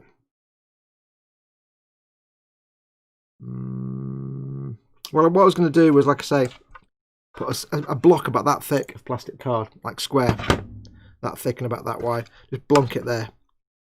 And then you've got something that thick to drill into. I don't want to come down from the bottom here because it's supposed to look like it's hovering over the ground. So, but I haven't got a drill bit, so it's all moot anyway. I haven't got a drill for that. I need to get a drill at some point. What runs to living room, says Robert Powell. I think you just realised that it's on Amazon Prime. Yeah, Amazon Prime if you've got it. Sorry, Fox, I meant the bit with the stalks for the grav plates, the rows of poles. I haven't done it myself. Apparently you need to put those in after sticking the sides on. I mean these. Oops. No, I think it's the plates that... I think what a lot of people do is put the plates on and then realise they can't quite get them to paint them or something. I don't know. I'm sure it'll be fine. It'll be fine. I've not killed anybody yet. Cover it in mud, says Chris at Gross Models. Yes. Well, you know that'll happen anyway. Look at that. Most disheartening. But we'll worry about that later anyway. So, we're up to that bit. We've done the sides. So the next step would be to put on the grav plating, which is actually made of 2 components. But what we're not going to do, what I'm going to do is I'm going to make the grav plating. I'm not going to attach it. I'm hoping that all the... I'm going to have to write on which is which, because knowing my luck, the front grav plating will be subtly different, or the left grav plating will be subtly different. 61 and 60 is for front ones. 62 and 65 is for the back ones. Do not glue the grav plates to the... It says here in words. Let's read the words. Let's read the words. Do not glue the grav plates to the bottom of the tank. These will clip on easily, so glue is not required. It will be much easier to paint these pieces separately, so leave them to one side and clip them onto the repulsor after they have been painted. Then I shall do that. I shall do that with the doing. However, what I've got to do now is sit and sand thousands of grav plate parts. Yeah. Do you know, I always say I'm a builder, not a painter. I mean, I'm a painter, not a builder, and it's the tedious stuff. This is the kind of stuff I hate. Tediousness, right. So we need lots of parts in that case. Cover it in poo, says Chris at Ghost Models. You're weird. Paul. Hey, Paul. Paul's in. Paul Di Tommaso is in. Paul Di Tommaso says, ew, and rightfully so.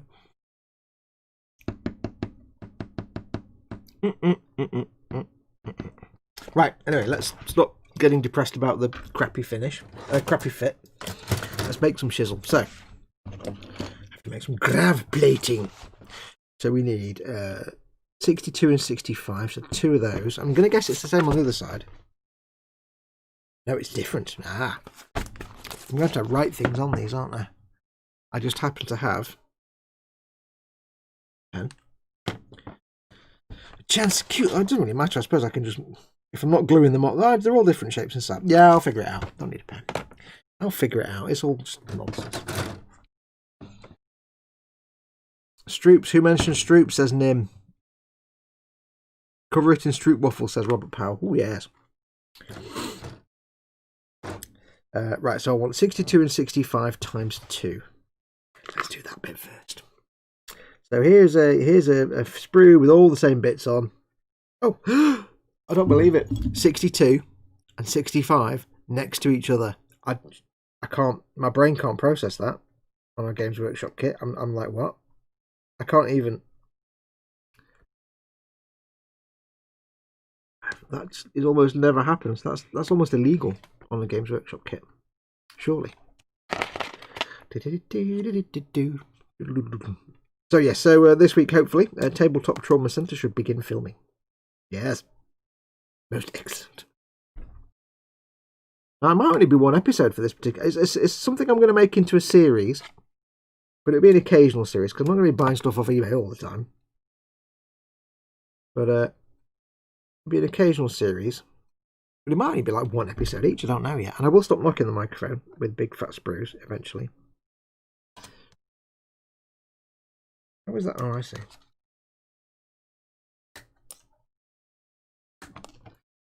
Games Workshop need to work on their issues with attachment points. They're just too damn big. Cover it in the body fluids of Xeno scum as you remove them from life. Yes. Robert Powell says Stroops for all. Scale Model Mew says eats his pee. Oh, sorry, no, eats his and then sticking tongue out. Okay, right. I misread that. I don't want to know who eats their pee. Ugh, no. Hides box back in cabinet, says Muse. Share. Ugh, no. Yeah, I don't understand that word. No idea what that word means. I have many words in my vocabulary, but share is not one of them. I need a tin.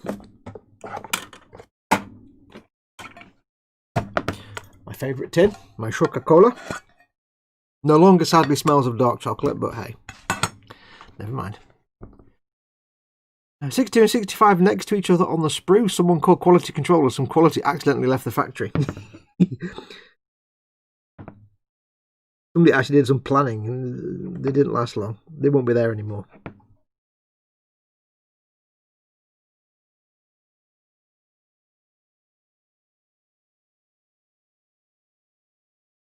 Right. Get these bits cleaned up. It's R4 already. Holy moly. Time goes by when you're swearing at crappy fitting plastic. Time flies by when you're the driver of a train standing on the footplate there and back again. Anyway, I hope you're all well. How are you all? I hope you're all doing good. No real news from my part of the world. So I finished the Falcon series. That's up now. I've been working on Tabletop Trauma Centre. It took me 2.5 days to draw all the animation cells. And it's not, don't expect like, actual cartoons here.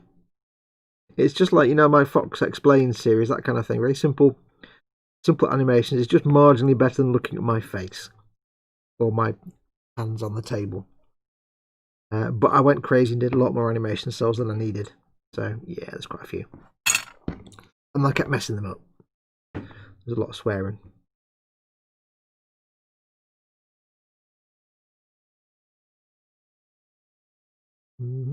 So I've been doing that. What else has been going on? Not much to report, really. Other than that, about it. Hard at work on that. I'm thinking when I've done the Tabletop Trauma Centre, which might only take a week or two to do, I might, I don't know yet. I want to start my Baneblade, but I want Ted and Chris to finish theirs. I'm not going to do mine until they finish theirs, because that's not very fair. Let them have their glories. Yeah, I might start, maybe, I might start one of my Forge World tanks. Although I really want to do my Valkyrie. Although I really want to do my Starfleet Runabout. No, I'm not going to do the before anybody asks, I'm not going to be doing the Yamato just yet because I've had my fill of big models now. I need to make small shit. I'm sick of having to figure out how the hell to get the camera to fit everything in. I need to make some small stuff for a while. So, yeah.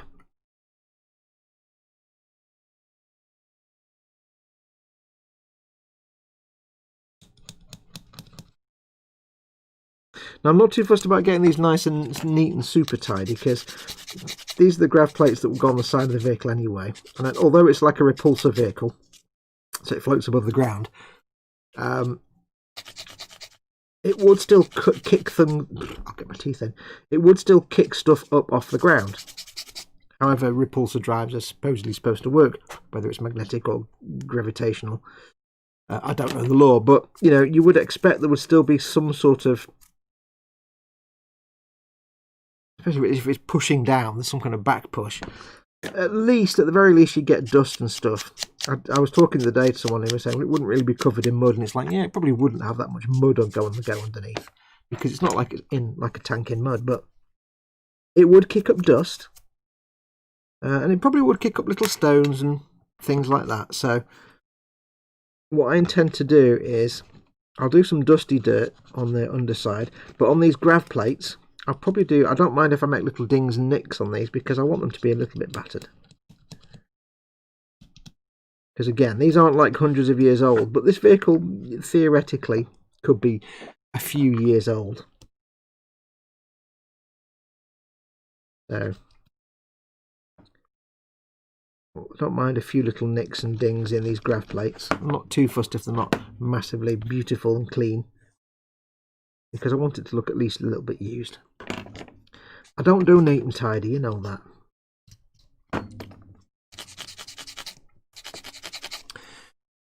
I'm ready to paint my hover blades, and yes, I mean paint, not just primer.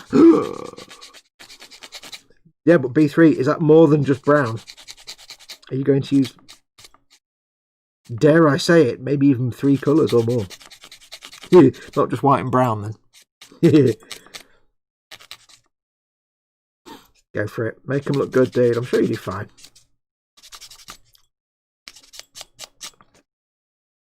You've got plenty of people to teach you how to do it if you're not sure. You know, you've got all of us lot putting video content up, telling you how to do everything you need to know.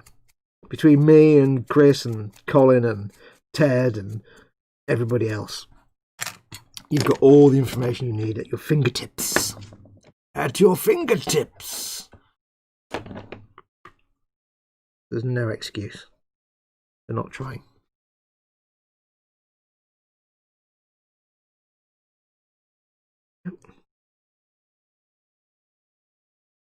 Little bit of finely. Okay, oi Fox, the faux hammer is rainbow coloured. What more do you want? Yeah. Taste the rainbow. Mephiston Red, says Ian Thompson. What about the X-Wing, Fox? Oh yeah, that's the way I'm doing the X-Wing. I was trying to stifle an enormous burp then, because burps are funny, but big massive burps are kind of gross. The X-Wing is obviously it's a lot of building at the moment. What I'm doing with the X-Wing, because it is so massive, I'm effectively, let me try to get my words out. I'll say some words that might mean something. What I'm doing is I'm doing, hang on, coffee. Oh.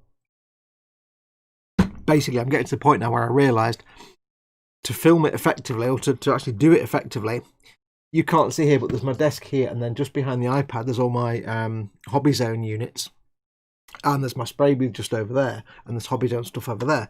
What I'll need to do is to work on the X-Wing when it gets really big is actually each time I work on it, just move those hobby zone units and my spray booth just off the bench, because the bench has got another 1.5 foot behind me, behind the, you know, this iPad, which will be fine. But I need to move that to work on the X-Wing, and I don't want to be doing that all the time because it's an immense pain in the butt. So what I'm actually doing is I'm waiting till I get three deliveries. I've just had the third one turn up. It's in quarantine at the minute, and I'll be live for the building part initially. I'll get 3 deliveries, and then I'll do, like I did last time, a little live stream where I go through each one and get all the stuff assembled. And then I'll wait for the next 3 deliveries, usually 2 or 3 months. And then I'll do the next 3 issues. It's like you get like 4 issues or 3 issues every 5 weeks. So it's like 15 weeks. So every 15 weeks I'll do like a live stream where I put the stuff together. And then obviously once that's done, I can then think about when I'm going to physically paint it. And that'll be when I start to repaint it, that's going to be a proper video build series. Because all I'm doing at the moment is getting the issues and building it and making it. Because once I've got it all built up, I can then start to see how the hell I'm going to paint it. Yeah. Well, the painting will be a proper build series.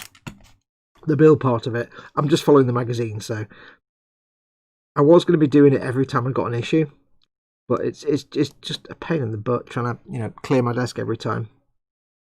So at least this way, if I do it this way, I only have to clear my desk once every 15 weeks, which is fine by me. So I've got the third. I've got 2 boxes. I've got 2 boxes on a shelf here with 2 lots of deliveries. The third one's turned up a couple of days ago. Like I said, it's just in quarantine at the minute. So hopefully, I'll be doing a live stream in the next week or 2 before the next.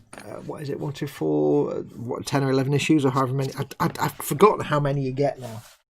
They changed it. It's not like you get 4 every 4 weeks. You get 3 every 5 weeks or something weird. They changed it around. It's like it just makes no sense. Don't know why I did that. So this is quite simple, hopefully. This goes like that. Voila. Et aussi. The little piece here goes like this, you see? It sits on there like, oh. There. Ah, I see now, I understand. So it'll be, for the actual assembly side of it, it'll be once every 15 weeks, thereabouts. As I get the packs. Like I say, once that's done, it's just a case of painting it then, which hopefully won't require too much disassembly. In an ideal world, I'll just be able to paint it without taking it apart. In an unideal world, I'll have to take it apart, and that might be more of a pain in the bum than you can imagine. But we'll see. But then I'll strip the bench down and just spend a few weeks painting it and filming it, and then that'll be the project done then. Then the next big stress then is, what the hell do I do with it? I've got nowhere to put it. My intention was, because of course I'm being provided with the kit for free. I'm not paying for it. D'Agostini are sending me the kit for free. My intention was to get it built, painted, and sell it. I'm like, yeah, I could sell that for a nice tidy penny, that. But then I've got the problem, how the hell would I ship that to someone? It cost me 700 quid to make a packing case for it. So I've got no idea. I've got no idea where the hell it's going to go. Because I think, like the Falcon, you just get a wall mount. I'm not mounting it on a wall. Not in this house. A, I've got nowhere to put it. And B, I wouldn't have no idea. Assuming by that point I can actually go to the post office. I've got no idea how the hell I would ship it anywhere.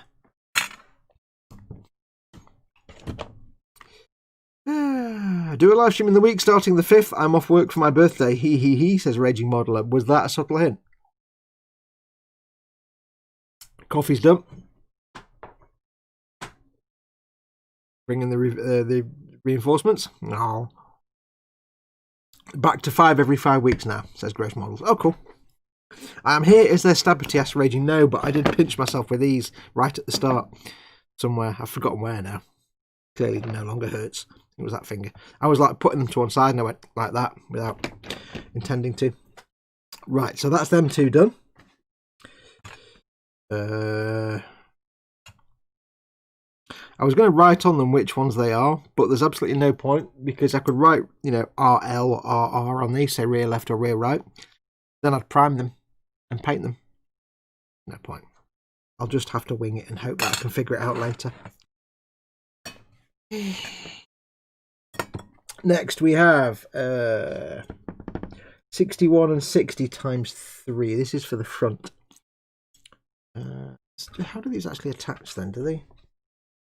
They literally just go on like this. Make sure these actually fit. Yeah, they're actually quite a tight fit.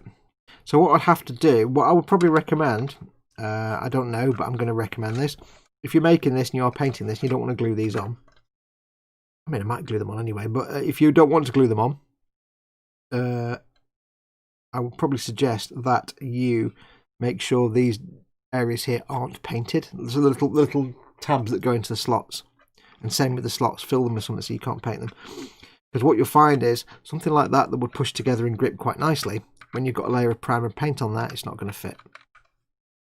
So if you don't intend on gluing these, then I would recommend you keep those little sort of notches and those little tabs paint free. Although I think what I'll just do, I don't see why you, once everything's built and painted, at the very end, I'll probably just glue these in place. There's no point not having them permanently attached once you've finished the model. Once everything's painted, we'll get permanently attached. Right, so that's them there. We have, like I say, 3 of the 61s.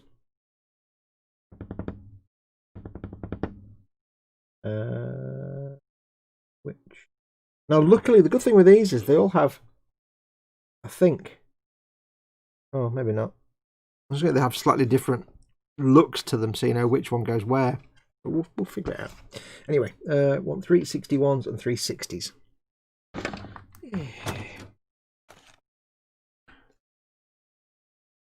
Raging Modeler, are you joining the live stream? No, not now on the 5th. I won't be, but I won't be in work so I can enjoy all the streams.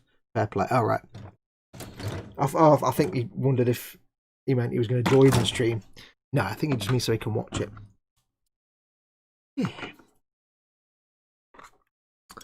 Right, so 61 and 60. Here we go. 60 times 3 and 61 times 3. Could these possibly be laid out in a convenient way again? Let's find out. There is 60, 60, 60.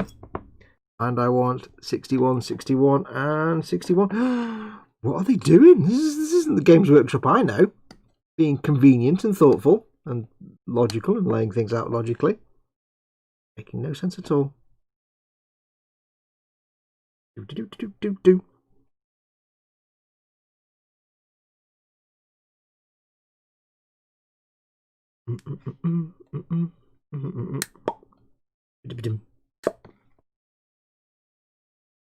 So,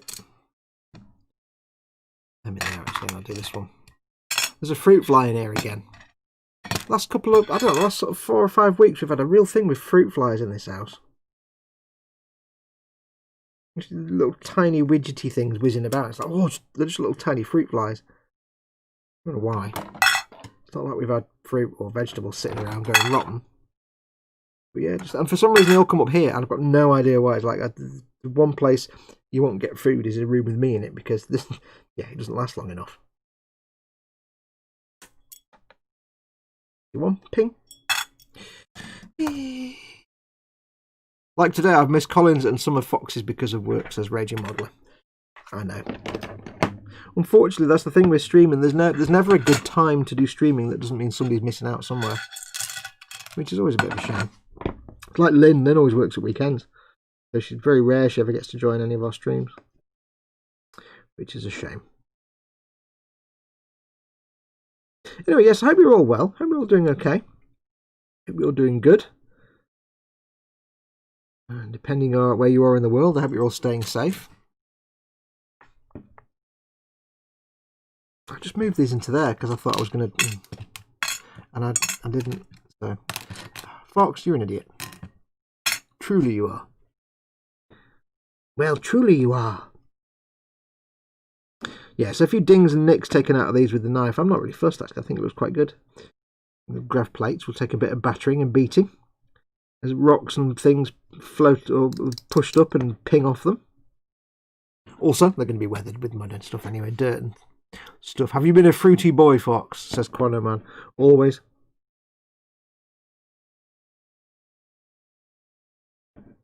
As my plastic surgeon used to say, if you're going to go, go with a smile. Name the film. 10 points for the first person to name that film.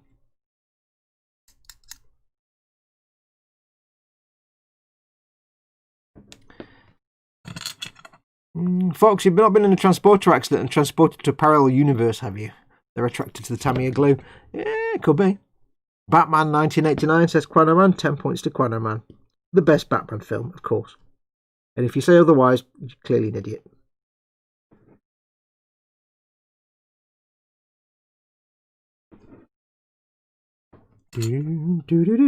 Winged Freak terrorizes Gotham.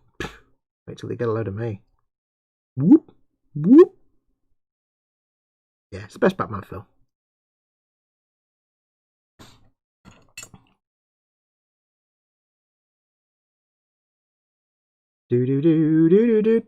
Taking away the nubs with a dangerously sharp blade is always a risk that you might die. Right, so Batman says Reggie Modeler. Lord of the Rings says Robert Powell. I would never quote from Lord of the Rings because I have no interest in Lord of the Rings at all. I wouldn't know any of the dialogue because it's like a couple of my friends, one of my friends, she's really into it, and she's like, "Are you going to come round?" Because like, I went round one day and we binged Star Trek movies. Then we binged some Star Wars, and then she's like, "Why don't you come round? We'll binge all the Lord of the Rings movies." I'm like, "Yeah, I'd rather eat my own face." I've no interest in fantasy stuff. He says loving Skyrim, but that's different. We have no interest in fantasy nonsense. I just find it silly and can't. It doesn't gel for me at all. I find it kind of. I don't know. I don't know why I like Skyrim. Because it's exactly the kind of thing that I would have no interest in if it was a movie. Except, I don't know. You know, it just. I don't know. I don't know why I like Skyrim so much. I think if there was a game like Skyrim set in the Lord of the Rings universe, I'd probably enjoy it, but it'd have to be like exactly like Skyrim. I don't mean like the Lord of the Rings games that actually exist, because they're not anything that I'd be interested in. And I know they're not. Yeah. Batman Beyond, Return of the Joker isn't half bad. You're banned. They are terrible. Batman Beyond is garbage. Return of the Joker. Oh, hang on, wait. Batman Beyond. That's not a live action movie. You're not banned. Animation's a different thing. I'm not judging animated films. They're in a different category. I mean live action films.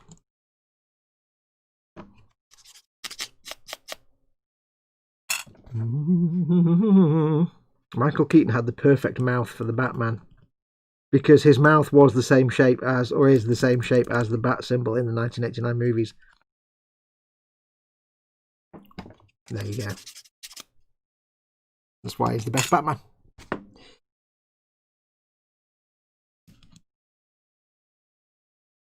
Seriously, look at a publicity shot of Keaton in the first, not the second Batman, the first Batman film, when he's all dimly lit, like the one where he's got Kim Basinger in front of him or something. His mouth is just the same shape. The shape of his lips it's the bat symbol shape. It's just like that at the corners, and then it goes up. It's just perfect.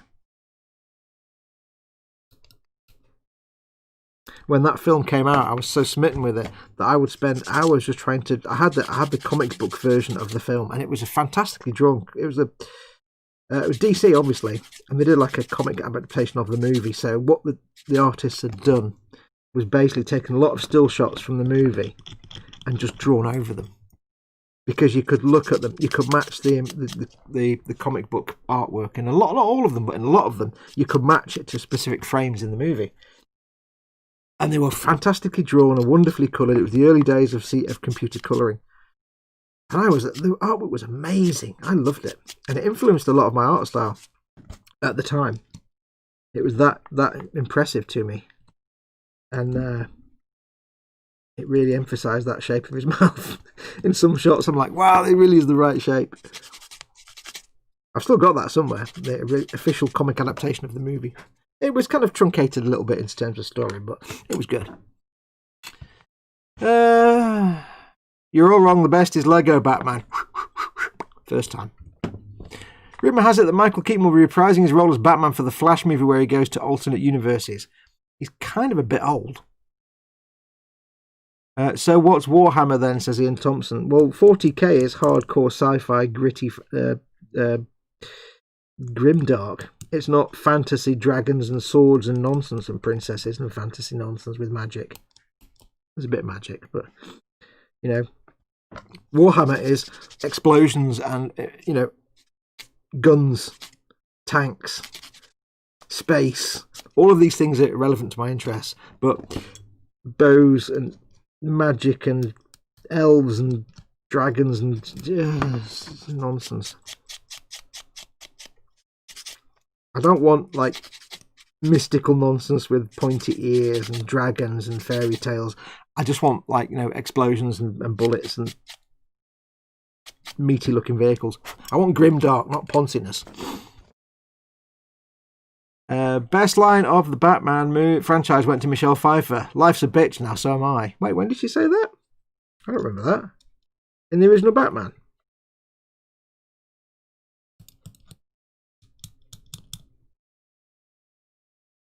When did she say that? I don't remember that at all. Oh, hang on, sniffly nose. You want to get nuts? Let's get nuts. Let me tell you about a guy I used to know, Jack. Head full of bad wiring. Yeah. Sniffle, sniffle. First appearance of Catwoman. Oh, I forgot Michelle. Yeah, I'm thinking Diane Keaton, aren't I? Sorry, I've kind of, yeah, that's not as good a film. It's one of those things that, like, the Batman Returns wasn't as good, I don't think, because it seems to be the way that when a film does well and is successful, they get a bigger budget, and then something more often than not gets lost. Like the original Batman, it was kind of dark and gritty and grand, but it was also kind of done on a shoestring budget, and you could see, you could see the seams, as it were. And it was almost like they did more with less. And then when Batman Returns came out, it looked like actors in suits, and they just got the big names behind it. And it was more like, oh, we've got this guy playing this and this person playing this, rather than, I don't know, it just detracted from it. It didn't gel as much. It became a bit more of a spectacle than... It's like, Robocop. Robocop looked fantastic. Robocop 2, garbage. Robocop 3, garbage. Almost one of those, they thought, just because they could, they never stopped to think if they should.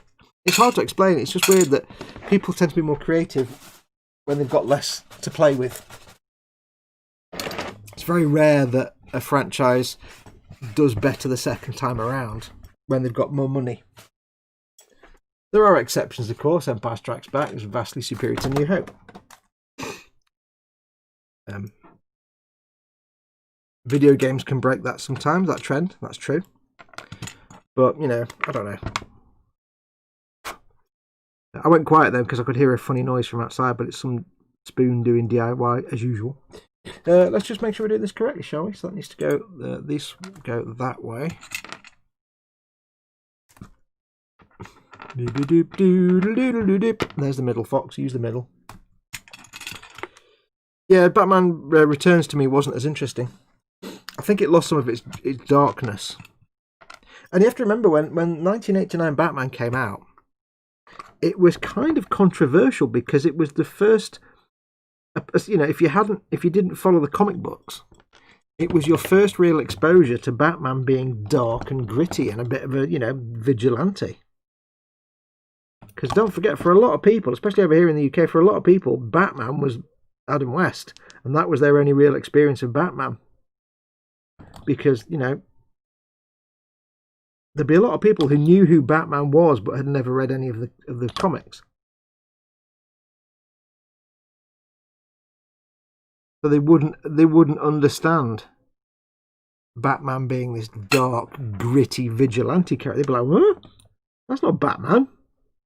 So they made a big thing about it here, about how the fact it was suddenly this, like, it's a return to Batman's true form, his true nature, which is this dark, gritty detective vigilante. That's comic book, readers of the comics have known for years, but people who haven't won't have a clue. So it was kind of, and that's what attracted me to it, because I was the same. I hadn't read the comics. I had no idea. I just knew Batman from being a kid and having a Batmobile. Based on the TV series. I'd never read the comic books. the first thing I did when I'd seen the movie and was like, wow, this is amazing. First thing I did was go to my local comic store and find Death in the Family. And my mind was blown. And I found Death in the Family, so I got that. That's really good. And a couple of old vintage black and white ones. And I was like, wow. One of them was golden at a Silver Age of comics, so it was still a bit silly. But one of them was a bit dark. It was like 1970 something. And it was like, wow, I never knew this was like what Batman was like. So it was a bit of a mind flock at the time. Have you ever danced with the devil in the pale moonlight, says the Raging Modeler. I like to ask that of all my prey before I put a draft in their domes. Another cup of coffee is interest to my face and then more giant sheathipede painting. I don't even want to know what the hell a giant sheathipede is. I'm just going to back away from that one quietly. Time differences mean I have to go, says Graham M. Enjoy the rest of the live stream. Thanks for coming in, Graham. I know you've already gone by now, but thank you very much for coming in. So fantasy for blokes then, says Ian Thompson. Now, fantasy is like women in impractical armour and swords and magic and look at the muscularity and things like it's nonsense. It's childish nonsense. Whereas 40k is explosions and bombs and bolters and yeah, pretty much. Right, I need 62 and 61, so I need 4 of those.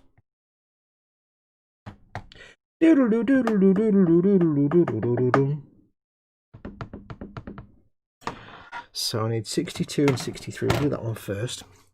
62 and 63. I've always seen fantasy stuff as a bit namby-pamby and a bit girly compared to, shooty-killy type stuff, which is far more fun. And I know that's just not the case. I know it's absolutely nonsense what I'm saying, but it's just the way I see it.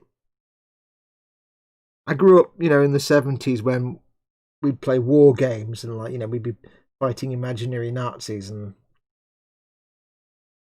I didn't grow up pretending to be a knight on shining armour with a sword and a damsel in distress. I grew up pretending I was an American GI shooting, and every time a train went past, it was like a German train full of Nazis, and I had to shoot them and blow them up. That's what I was like 7, 8, 9 years old. You know what I mean?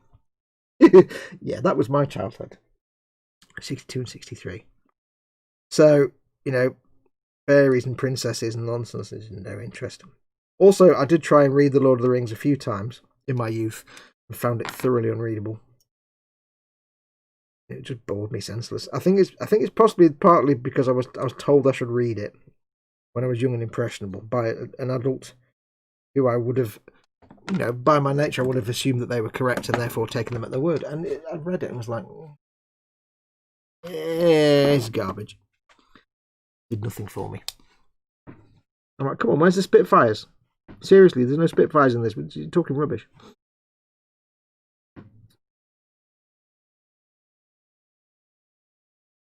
So yeah, I was always much more Axis v Allies than fantasy stuff. Which probably why I have no interest in it.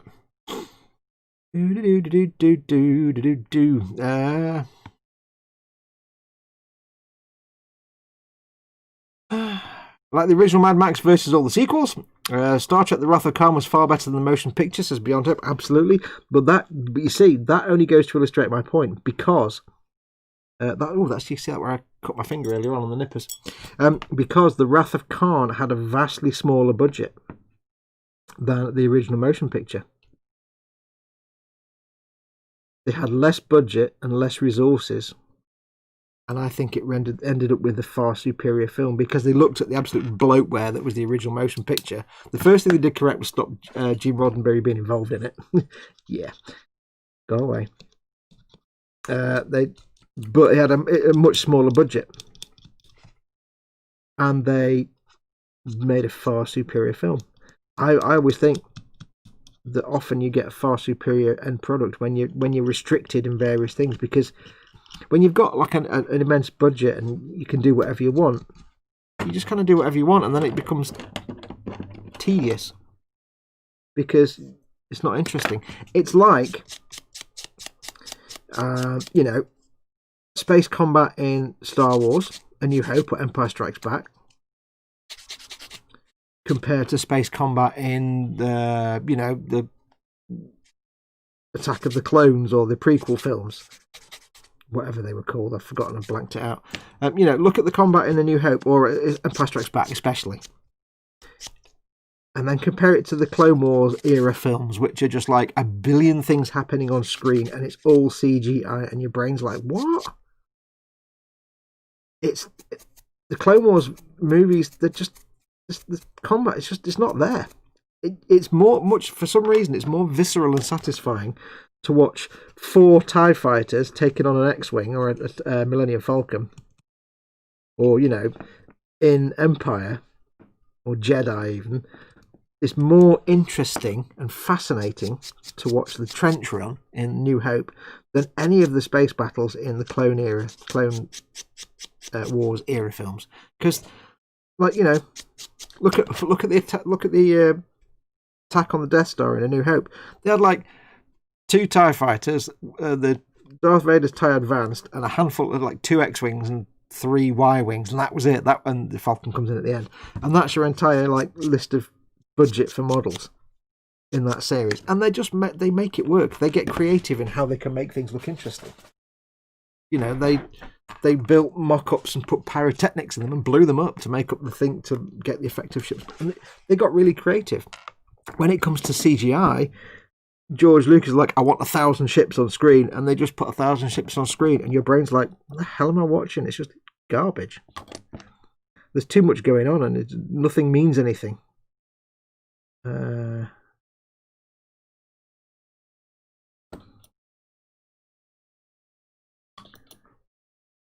Just oversaturation, and I think sometimes the restrictions of a smaller budget can work wonders. That's why low budget films and indie films can be incredible works of art, and yet your Hollywood blockbuster can be just mindless pap, because there's no restriction there.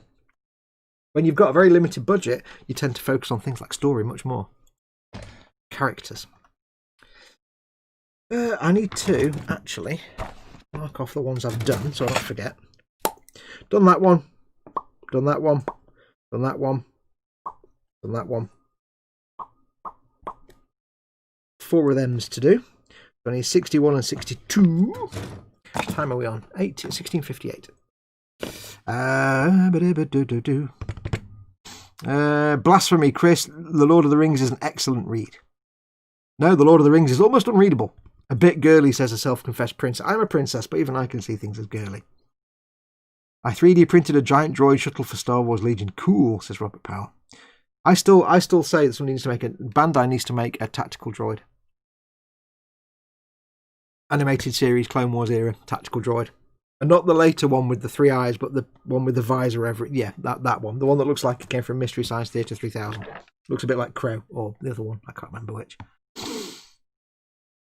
Chris says it always seems like hard work to read it, the Lord of the Rings. Yeah, I just found it boring and tedious. It was like slogging through a swamp. It didn't interest me at all. 1, 2, 3, 4. Also only 62 and 61. 62! There's a 61. Let's not take that one. Let's find 62 because these might be in the right place. 2, 2, 2, 2. 61, 61, 61. We'll get in. They're actually doing it right. Got 4 there, and 3 there, and there's another one somewhere. I don't know why we've got 61 missing somewhere. See, what they almost had it. See, you've got like 61 there. 1, 2, 3, 4. 1, 2, 3. Oh no, look, there's a 61. A 63. They could have put that 61 there. And oh. Why I oughta. Yes, I mean it's not absolutely always the case, but it's often the case that the smaller budget endeavours often come out better because it forces the people to get creative. If you've got a budget for 1,000 spaceships on screen, you'll put 1,000 on screen. If you've got the budget for 3, then you'll film it in clever ways to make it look like there's 1,000 ships on screen. You'll come up with new ideas and new techniques, and you get funky with it.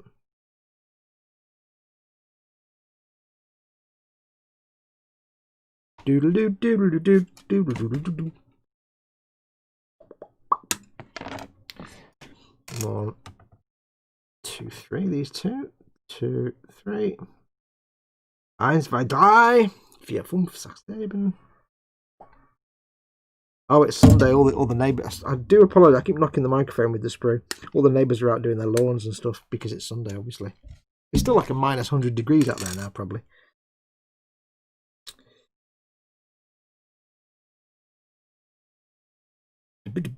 I mean, look at some vintage sci-fi. Some vintage sci-fi that at the time probably was reasonably budgeted, but even by today's standards will probably still be a low budget movie. Simple things like Silent Running. Absolute classic film of the sci-fi genre. Cast, 1 actor. The cast member is 1. There's 3 guys in the robots, but literally, oh no, I think there's isn't it like a guy on a video screen or something? I can't recall, forgetting now, but you know, you've got 1 guy and 3 robots on a spaceship, and that's it for an hour and a half. And it's one of the most fascinating and moving sci-fi films that there is. And pretty much nothing actually happens. And yet, that's something you don't see anymore. That creativity with not much going on. Classic films where, you know, in the 70s you could have films where nothing much happened, but they were still fascinating. All the President's Men. Not a lot actually happens in that film, but it's an amazing film. Capricorn 1. Not a vast amount happens. But, well, I mean, a fair bit happens, but it's compared to a modern film, which is like ADHD, everything needs to change every 5 minutes or the audience will fall asleep. No. Not really how it works.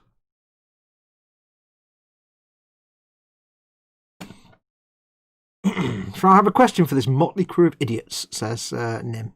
I'm drawing a half demon. Should I sweep the horns forward or back?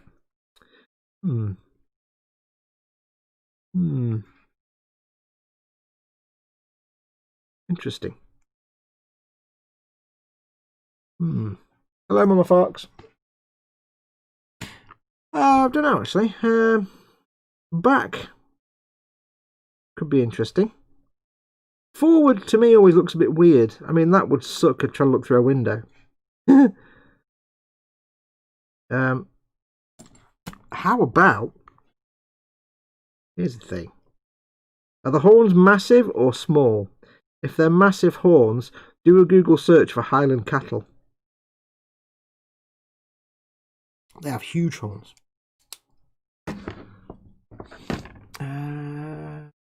Back as if to scream his demony beauty. Oh yeah, something you don't often see is a demon where they have the head. They don't have the head there and the horns just like that.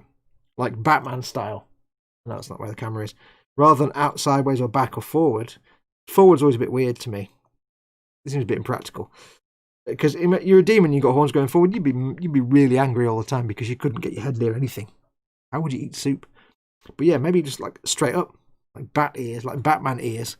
And I don't mean like Christopher Nolan Batman, I mean proper Michael Keaton Batman ears that actually stick up and pointy. Because Batman's suit needs big ears, not little stubby nonsense. Ben Affleck, you spoon. Is that nonsense? The humanity in many newer films is forgotten. Paul Di Tommaso says, back for a female, forward for the male.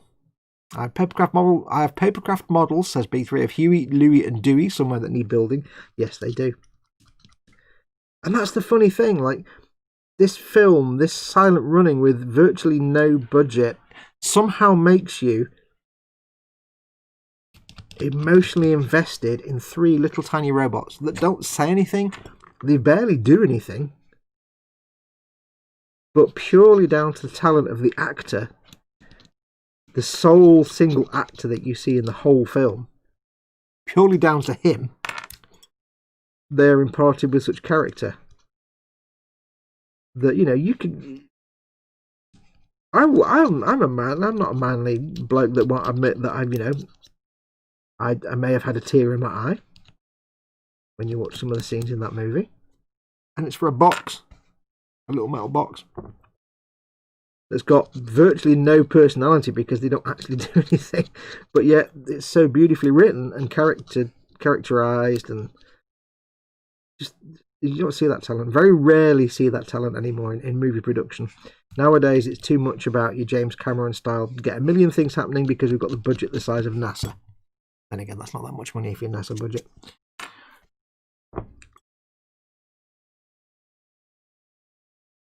I think there was a period in the 80s where a big budget, you could still make a good film. You kind of Blade Runner era. Because that was big budget. But then it kind of faded away to big budget meant low production value. It's counterintuitive, but it just removes the creativity.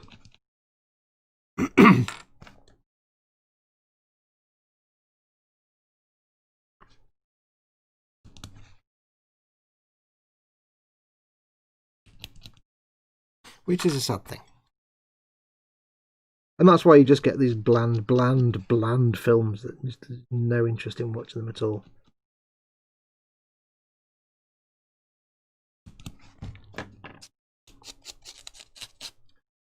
I think if you took a lot of the sort of Hollywood producers nowadays, the directors and producers, and actually forced them to make a film or make something on a tiny budget, I think they'd struggle.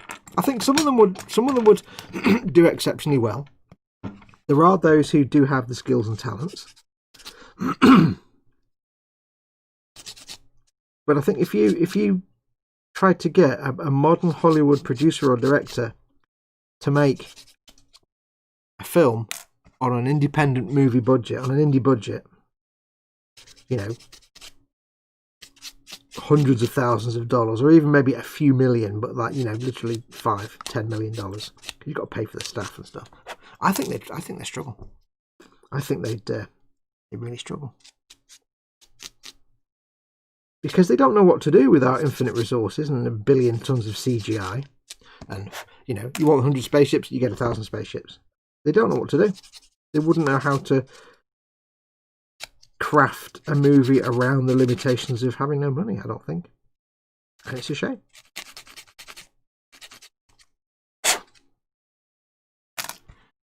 I wish there was a model kit of the Valley Forge, says Quedaman. There probably is. I know someone that scratch built one. I don't know them personally, but I know of them. There's a guy that I can't remember his name. I've not seen him on Facebook for a long time, but he scratch builds like things like the Valley Forge, Battlestar Galactica. He's built his own studio scale ragtag fleet. And if you go to the IPMS model show in Telford, not this year obviously, yeah, but if you go to that occasionally, or more often than not, he's got a little, not a stand, but his models will be there set up on and by themselves. And I think he's done a Valley Forge. It's huge. Do a temporary fit with some blue tack and see which looks best in him. It's a bit hard when you're drawing it, I think. Yeah, you don't need blue tack for drawing, Steve, says Chris at Chris Models. Yes, he's drawing it. When it comes to movies, you can't do much better than Murder by Death. Is that the spoof? Oh no, hang on, I'm thinking of Clue, aren't I? What's Murder? I know it, but I don't know it, if you know what I mean. What was Murder by Death? Name one straight up and one that rotates like a demon antenna. Oh yeah. Like a sort of radar detector of something. Horns forward was fine for Hellboy. He only cut his off to show he wasn't a bad demon. Yeah, but Hellboy was basically... yeah, it's a bit different. It's like games with Warhammer. Is it Magnus the Red who has the forward-facing horns? Or is it him that has the horns coming out of his nipples, which is just stupid? Like chest horns, which just look ridiculous. I think if you're going to give someone horns, they should be massive, though. They just have like massive horns. Like I say, Highland cattle type scenario, just because they look fantastic. Doodle-doo-doo, doodle-doodle-doo-doo. NASA, Robert Powell, Beyond Hope says to Robert Powell, NASA isn't gone, they just left human spaceflight to the commercial sector. They're still planning exploration and science flights. Yeah, they're just vastly underfunded because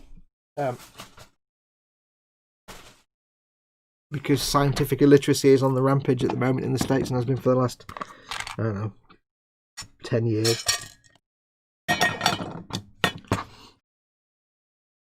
Like Neil deGrasse Tyson says, he gets angry when people say, oh, we shouldn't spend all this money on NASA, we should spend it on other things like education and blah, blah, blah, blah, blah. And it's like, you do realise that, like, all the funding for NASA is like, per person, is like 1/100th of a tenth of a cent per person per year. It costs them less than a cent a year. I don't want to pay my money for NASA. It's less than 1 cent. It's not even a tenth of a cent. It's like 100th of a cent. And for that, we can explore space. And we kind of need to, because, you know, we might need to leave this place at some point. We'll be a bit knackered if we don't. It's a drawing, says Nim, but I do have layers. Layers. Chesticles, says Chris at Grace Models. Aztec Dummy has a series on YouTube of making a model of the Valley Forge. Who? Says Darren, but I don't know of who. Who made the Valley Forge? The guy I'm thinking about is Paul or Philip somebody. He's in the UK. Philip somebody? I can't remember. I think I spoke to him on through messages and stuff a few times many years ago. I vaguely remember. It was Philip something? I can't remember now.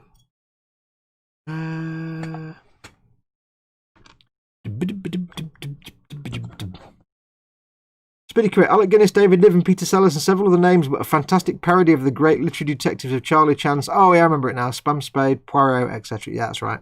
I remember it now. Yeah, Charlie Chan, there's an ever so slightly racist character. Yeah, maybe not bring that one back, eh?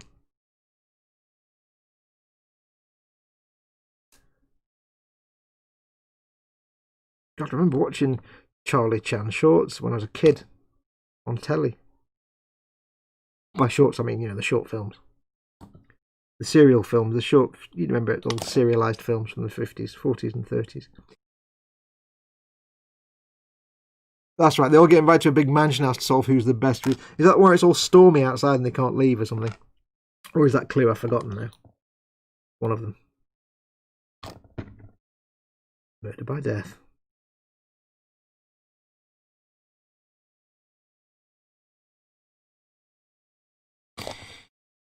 Apparently, if you cut a dollar bill to the same percentage of that dollar's NASA budget would not go into the ink, says Dave at Butch. Hi, Dave. Yeah, that's the other thing that Neil deGrasse Tyson says. Because you've got the dollar bill and there's a little bit of unprinted paper around the edge. He says if you cut off a percentage of that note, that dollar bill, that represents a percentage of the bill, it wouldn't even go to the ink.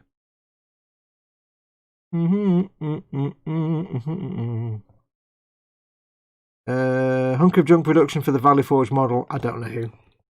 I don't know.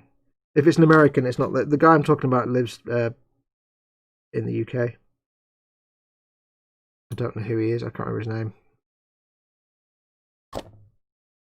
He's not a name anyone would particularly know, I don't think. He's not like a famous builder. I think he's just like basically some guy who made them. Philip or Paul or something like that.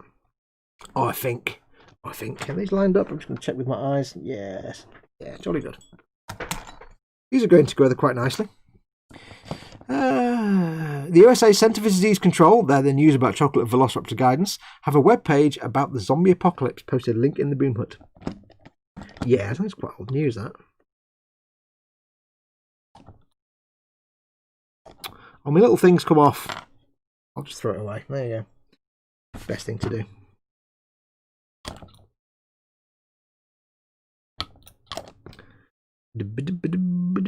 I'm really hungry now. I need to make my dinner. Time is it? 5:15. 45 minutes yet. I do need to go for a great big wee, though. You'll be glad to know. There is that.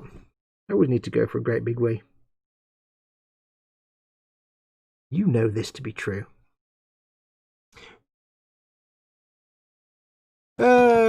Don't forget Velociraptor Awareness Day on April the 14th. Pass. Right, I'm going to go for a great big wee. So I'm going to put that there. I'm going to turn my microphone off. I'm going to put you on the B. Let me just make sure it's working. Hang on. Somehow my buttons are still working. I shall put you on the B right back screen, and I'll be right back, funnily enough.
Before you say anything, Chris, the light was flashing, the microphone was not on. I know. Anyway, right, I'm back. So where were we? What was I whinging about? If you want to Valley Forge, build one. Main reason I do what I do is see things. I'll start that again. I'll just start that side sentences again. If you want to Valley Forge, build one. Main reason I do what I do is I see things I want that don't exist, so I try to make my own. Sometimes it works. Yeah. Robert Powell says, got to run, wife is back. Take care, all. Take care, Robert. Thanks for coming in. See you soon. No. I need to got more schmutz on my lens again. On my glasses. Right, so I've got them done. Now, that counts as one dude. So I think the thing between me, Chris, and Ted, I built 1, 2, 3, 4, 5, 6, 7, 8, 9, 10. I built 11 dudes. Yeah. We have a thing, the three of us, like who builds the most, because like often I'll just do like very little in a live stream. So yeah. So I need to mark those off as done. I just bit my tongue. Fantastic. They're done. That's all the ones for that one side done. I need to do the two front ones, which is 58 and 59. 58 und also 59. Ja, das ist richtig. This will be a different sprue, I do suspect. Or it might not. I do not know. Yes, it is. 58 is there. 59 is there. There we go. These are the big chunky meaty ones on the front. Maximum chunk. Anyway,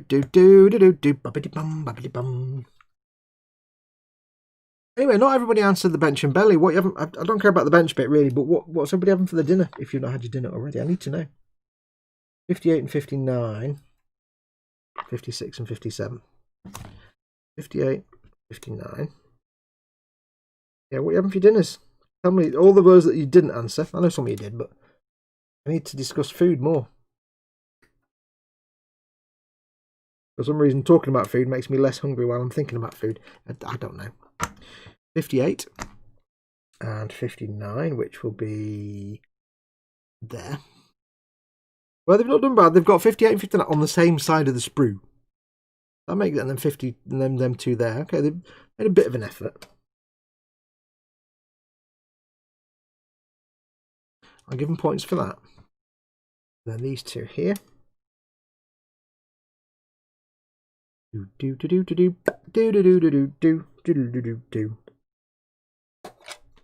Oh, plunk, sorry, microphone. You know.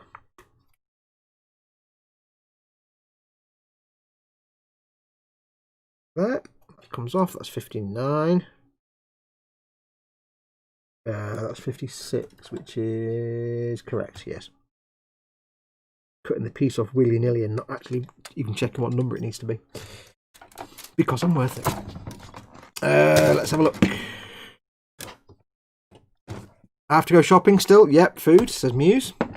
I'd suggest meats and foods. Just had a ham and cheese toasty, says Gross Models. Yes. She who farts in bed is making a roast beef Sunday dinner as this very moment. Oh, I quite like a roast beef dinner. I'd have to make it myself though, so that negates the whole point of having it made for me. Darren says belly roast beef, bench still masking and painting my Katinga. Katinga. Hang on, bastards. Edward London's in. Good afternoon, everyone, says Edward. Hey, Edward, how you doing, buddy? How are you, my friend?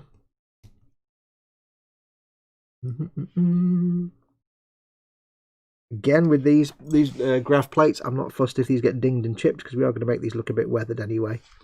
A few little nicks and chips here will be quite fine. Quite fine. More line to take off on that, though.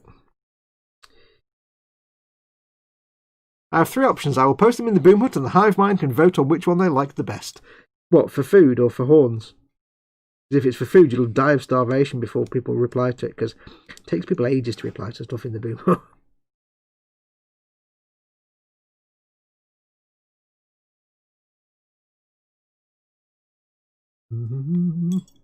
Camera, yes, I'm on camera. I'm starving now. Oh, I'm really starving.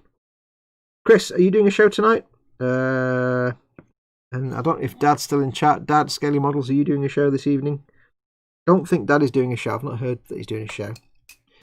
But Chris, is it you tonight or is it Ted tonight? I'm guessing Ted's still away and it's you.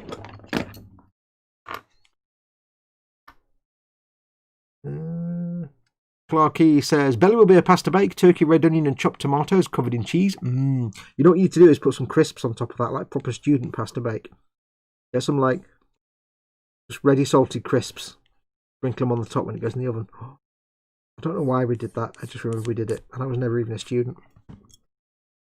I haven't eaten, not feeling like it today, says Raging Modeler. You need to eat, dude. To quote the film, a man drink like that and he don't eat, he is going to die. Name that film, you get 10 points. And please don't do any quotes from that film that have relevant words in, because they will be removed. You know what I'm talking about.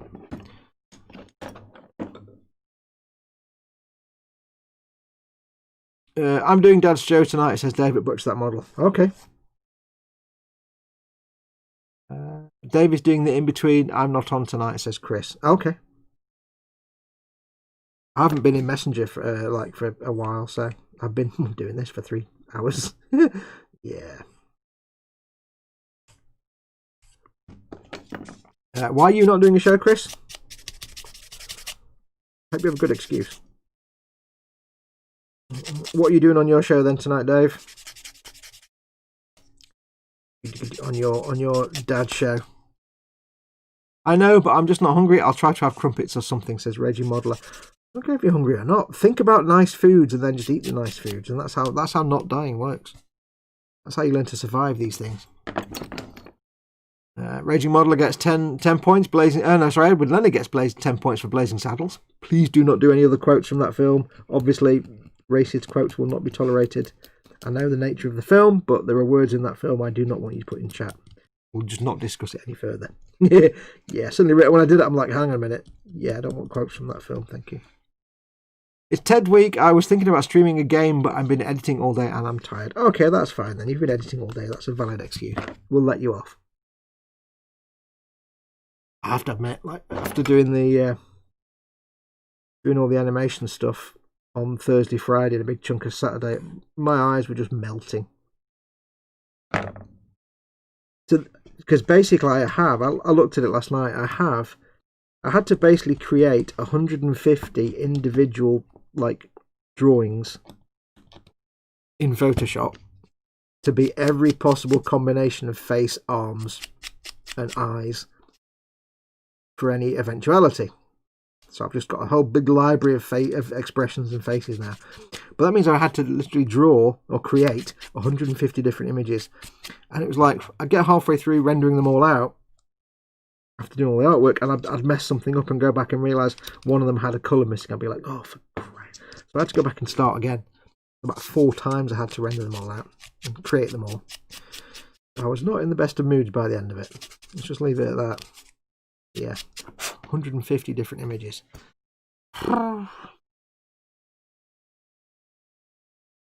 You call this coffee? No, sir, we call it Mr. Radar. Name that film model making guru. Is that I'm going to get some of the airplanes? Maybe? It's a bad day to give up glue sniffing. He never reads his messenger, Chris. Belly was onion, potato, sausage and egg scramble. Ooh, an onion potato sausage. I like the sound of that. Oops. Horns, fox, lol. Oh yes. Yeah, don't ask the boom what I should have for dinner, because you'll just die of starvation by the time you get an answer. Something very different involving a book, says Butcher that model. A book. Are you going to be reading to us, Dave? Is that what you're going to read to the viewers? Today, children, I'm going to read you an exciting book.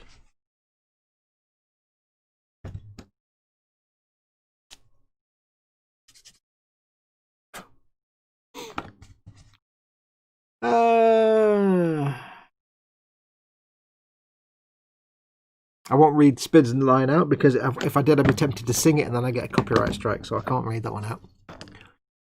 Send note to the governor. Too many words. Spaceball. Oh, Spaceballs. Oh, okay. Think Star Wars. Okay, Spaceballs. I've not seen Spaceballs for a long time. I've only watched Spaceballs a handful of times, also I don't really remember all the dialogue in it. I used to know all the dialogue, all the script. I used to know every line of dialogue from Blazing Saddles by heart, and also every line of Star Wars by heart when I was a kid. I could recount them in my mind. Sometimes when I was little, if I couldn't get to sleep, I'd recount the movie in my mind. I'd basically watch Star Wars in my mind's eye and have all the music and dialogue and stuff, and it helped me go to sleep.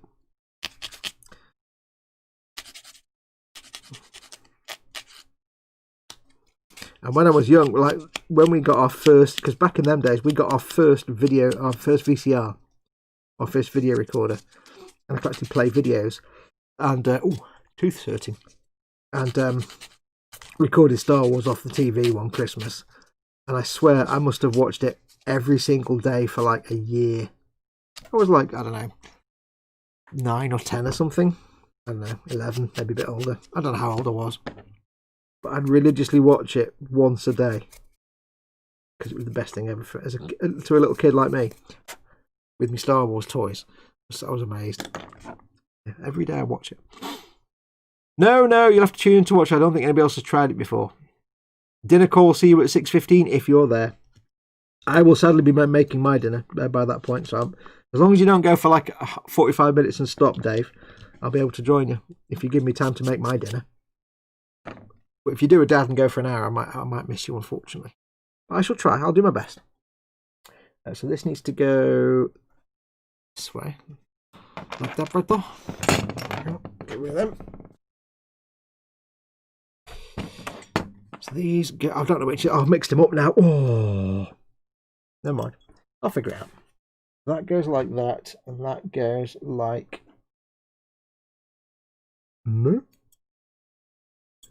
Not like that. Not like that. Like that. No, not like that either. How does this go on now? I don't understand. I mix them up and I don't know which one goes on which one now. Oh, yeah. Apparently it goes on here like this. I'm not quite sure. Let me look at the picture. I don't quite understand how that's attaching. It's supposed to be like that. Oops.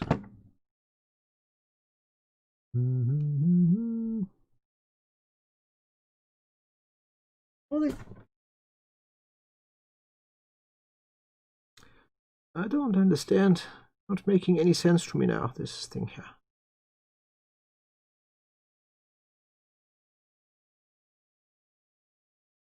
How is I don't get how this goes on. It's supposed to go in.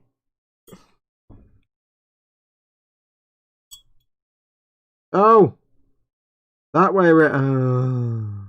Hello. Hello. My name's Fox. It's all the way around, you numpty.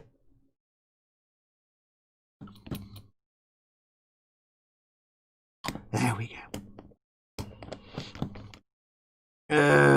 Speedy Crate says that Blazing Saddles is good and the opposite of racist, and so on and so on. Yes, I know all that. However, there are certain words in that film that I don't want people putting in chat, if you understand what I mean. For very obvious reasons. The kind of words that if you put them in chat, the video might suddenly stop because YouTube kills it. So please don't put those kinds of words in chat, if you know what I mean. And yes, I agree, Blazing Saddles was actually pointing the finger at racists. I really want my dinner now. That's that one. Once I figured out put them the right way around. This one needs to go like that, you say. There we go. I said, completely understand you not wanting certain quotes in the chat. Yeah, no. It's a fantastic movie, and it is a landmark movie, and it's a very anti-racist movie. It's also one you can't really quote in a live stream chat without YouTube either banning you or banning me or closing the channel down or stopping this live stream. So yeah, don't. Please do not. Anybody that quotes it will be removed permanently.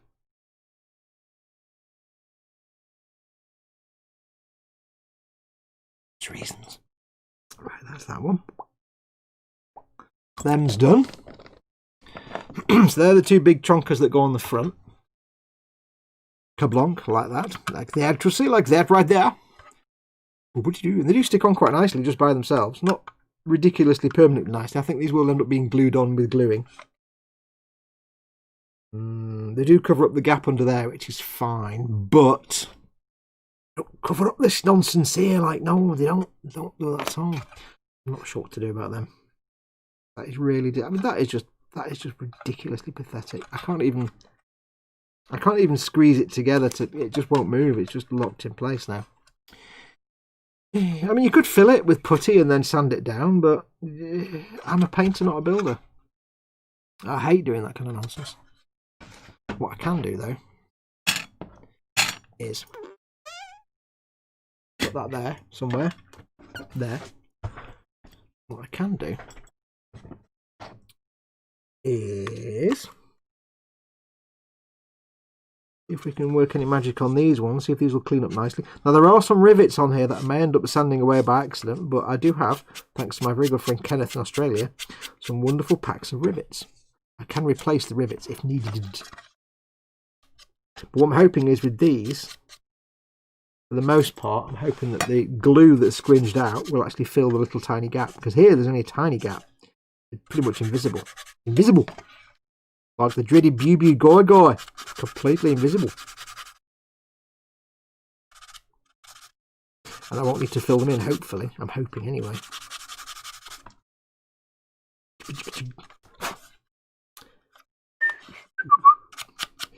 Hopefully. Who knows? Who can truly say? I'm trying to keep that nice crisp angle if I can. And I won't really know how well I've done until I actually prime it and then look at the edge. If it's lots of bubbly bits, then I know I need to work on it more. If I sand one of the little rivets away a little bit, I might need to get rid of it altogether and touch it in later on with an actual stick-on rivet.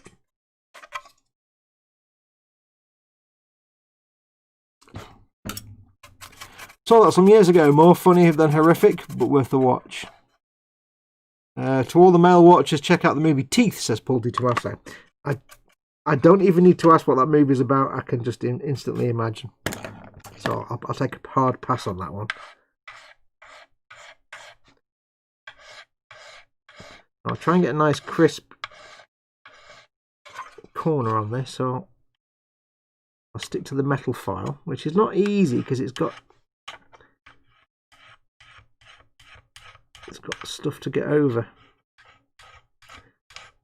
There we go. Get rid of this. Charlie Chaplin the Dictator is awesome, says Tiberian Sun. Yep, it's a classic movie, that.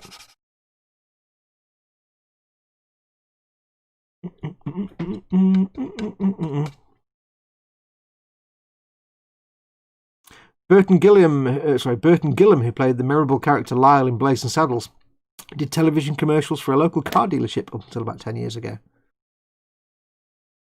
Oh, come on, you chicken, says Paul about Teeth. I've got some kind of vague racial memory in the back of my head about Teeth. It's probably like I may have either experienced it or witnessed it at some point in my life and just don't remember it. I grew up in the 70s and 80s where if that kind of film was around, somebody had it on a video somewhere, and probably one of my when I was a young kid, one of my mate's teenage brothers probably had it. I may have exposed us to it and not even know. That's not looking too bad. I've obviously got the little recessed areas that I need to work on. That is a bit more fiddly. For that I might need to get creative.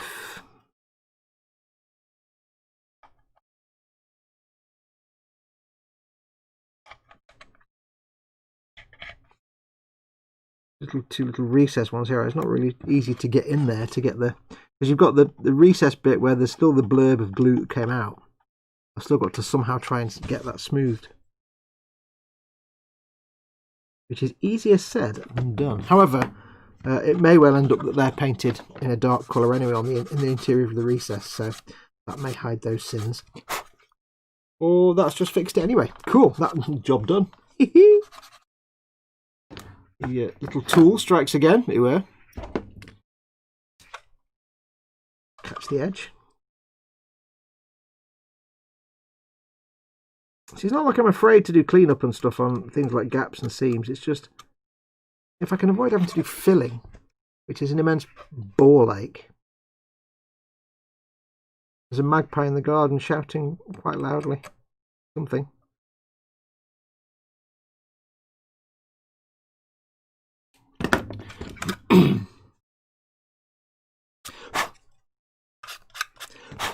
I think that's looking pretty good.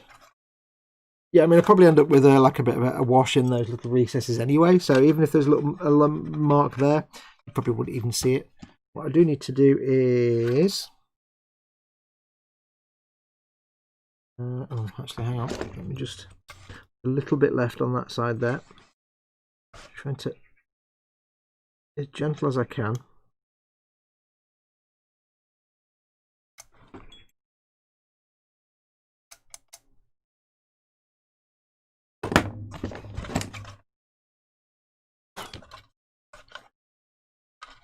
Sometimes I find just licking your thumb and doing that helps you get a nice sort of clean look at something. It's a bit gross, I know, but gets rid of all the dust. That looks pretty good, actually. I need to go over the scribing tool just to reaffirm my position on these little recessed panel lines, which hopefully you can see. And just I'm not putting any pressure on. I'm just very, very gently pulling it along that recessed panel line, just to get rid of the seam that goes down the middle of that panel line. When you are getting rid of seams and things, always remember if you've got any recessed areas, you need to make sure it comes out of there as well. My blade's really rusty, but it still works absolutely fine. And go back the other way as well, just to smooth it out even more, so we'll come back that way.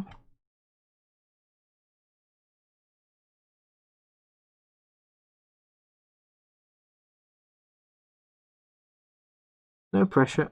I'm not pushing down, I'm not carving, scraping very gently.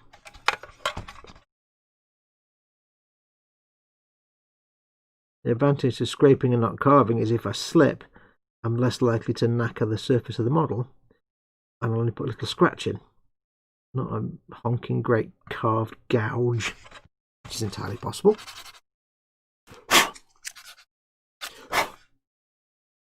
There's still a little bit in there, but it's tricky with this kind of work where you're never quite sure if you're looking at a raised seam of glue or plastic, or if you're just looking at a bit area that's a little bit lighter because it's had work done in it.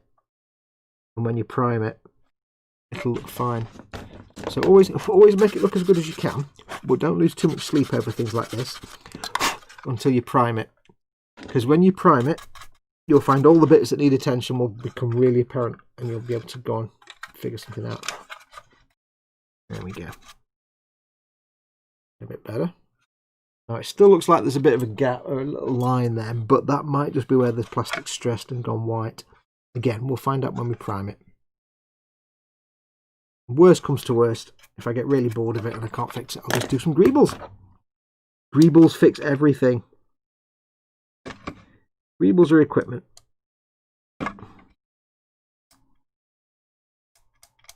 And keep that in mind, you know, if you're making things like your Warhammer stuff, like your Lehman Russes and things, keep in mind, if you look at a real tank or anything like this, they're covered in, you know, backpacks and bedrolls and camo nets and things with stuff in them. Especially like if you go into like the sort of Middle East type theatre of combat, they've got like the stowage bins full of equipment and helmets and bottles of water and all kinds of things. So there's nothing wrong at all when you're doing Warhammers in getting a bit creative and fixing some messes with a bit of creative equipment stowing. You know, cobble together a storage bin or stowage bin, or if you want to, or just go into your Astra Militarum sets. If you've got an Imperial Guard sets, they often have spare backpacks and things on there. And I know this is Space Marines, not Imperial Guard, but they'll often have, if it's an Imperial Guard vehicle, often have things on there that you can stick on the sides. Always good fun. It just tells more of a story. It tells the story of the thing you've made. Remember, this isn't factory fresh.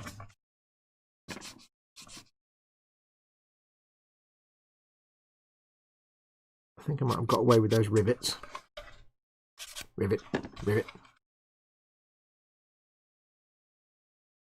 And on that bit there, there's the join here, but in those little recesses, but for some reason it's not even visible, which is I'm very grateful for. So the back bit fitted beautifully. Oh, what was that I just dropped?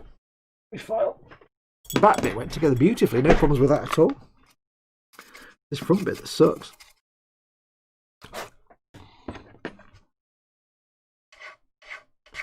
Nice and smooth. Metal file's handy because it doesn't go in the recesses and it keeps it nice and flat and straight. Straight und true. Das ist richtig.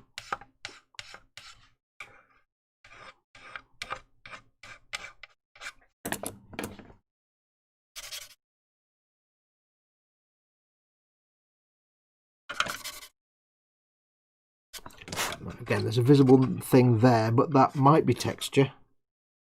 Or it could just be where the plastic looks stressed. So again, with my finger.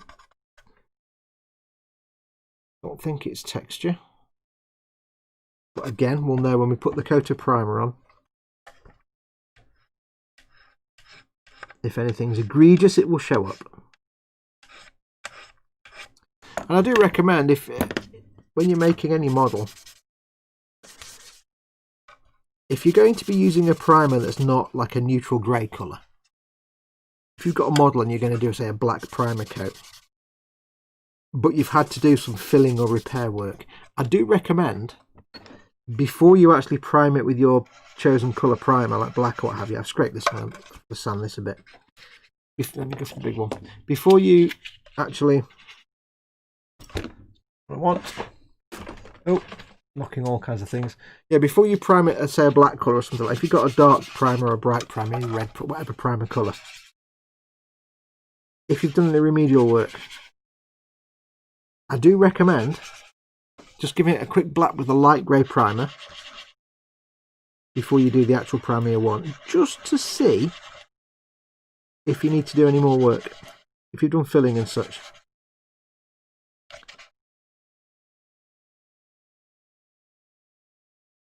Because the coat of primer, I guarantee you, will make all your sins apparent if you've done filling and not done a good job. What looks perfectly filled now may be really obviously not filled when you put primer on it. So if you're going for a dark coat of primer of some sort, I do recommend do a light grey coat of primer first, just to have a look. And then if there's anything you're doing, you can do it, and it can be resanded and refilled, and then once that's done, you can get your proper primer on there. I'm just going to take some back and forth to clean this bit up.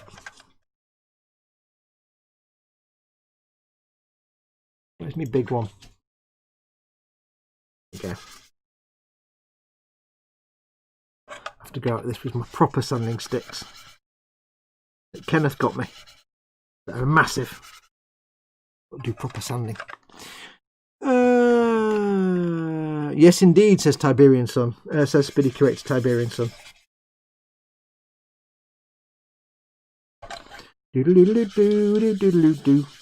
So anyway, yeah, so David butchered that model. He's doing his stream at 6:15. And then I guess there's nothing after that tonight. Sadness.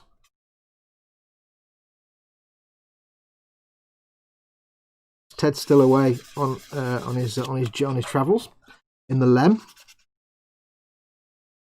The Lem's his motorhome, and if you wonder why he calls it the Lem, it's because it's actually a lunar.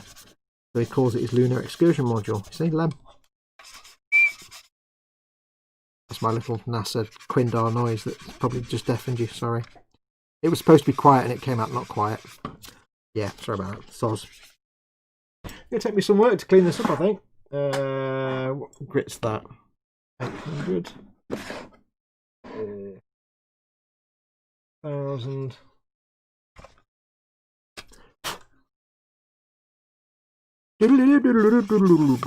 First time I've had to use these sticks properly, the ones that Kenneth sent me. Thank you very much, Kenneth.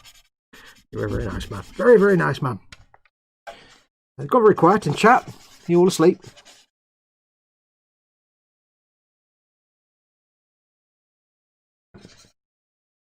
I think I know what I'll be doing tonight. Sanding this. No, basically what I did, I put some scratches in there with the file, so I need to sand it back. But you can't just sand one little bit. You have to sand the whole area just to make it nice and uniform. And I just wanted to get it sanded to the point, not looking like plastic, but smooth enough that when the primer goes on, you won't see all the sanding marks. And unfortunately for this, big, little tiny sanders aren't going to cut it. You need big honking sanders. I think that'll be fine, to be honest.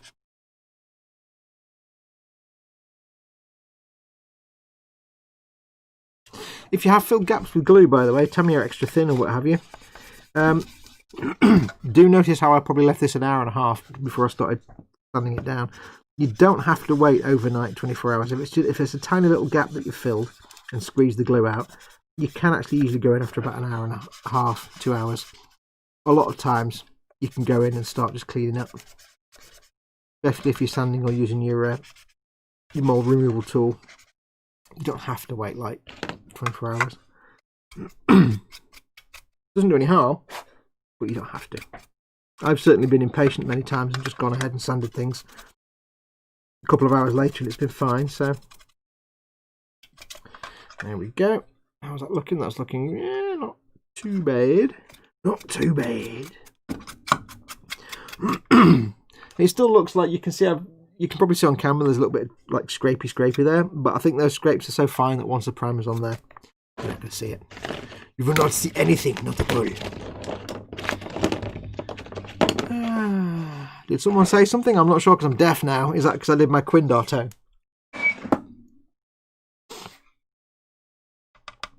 In the 80s and 90s it gives so much cool films, but today I miss the type of action films like Demolition Man or Total Recall. Yeah, cheesy action films.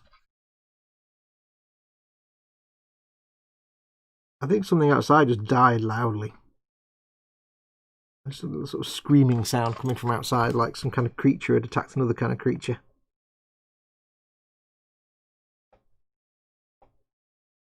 Although I do think we have some fox cubs around here, because each night I hear a vixen shouting. But I also hear little sort of squiggly, yippity noises. And it's either something torturing a hedgehog, Or it could be hedgehogs doing the Rudies. Or it's little baby foxes.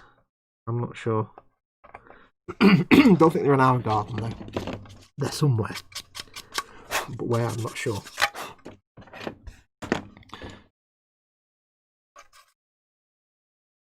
Right. Excuse me, chippity cough. Chippity cough, I don't even know what that means. A little bit of a thing there. Again, these little grills here, I'll probably put a dark colour in there, a dark wash shade. So I can be a little bit careless. Not careless, but you know, I don't need to make them perfectly spot on. Because the darkness will hide my sins. Time to get moving later on, says Scale Model Muse. Thanks for coming in, Muse. Take care of yourself, dude. We shall see you soon. See you next week.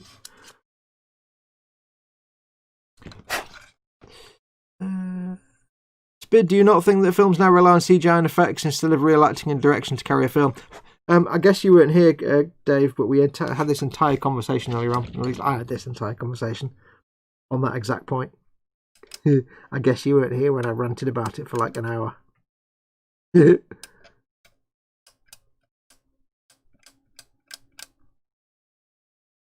And yes, exactly.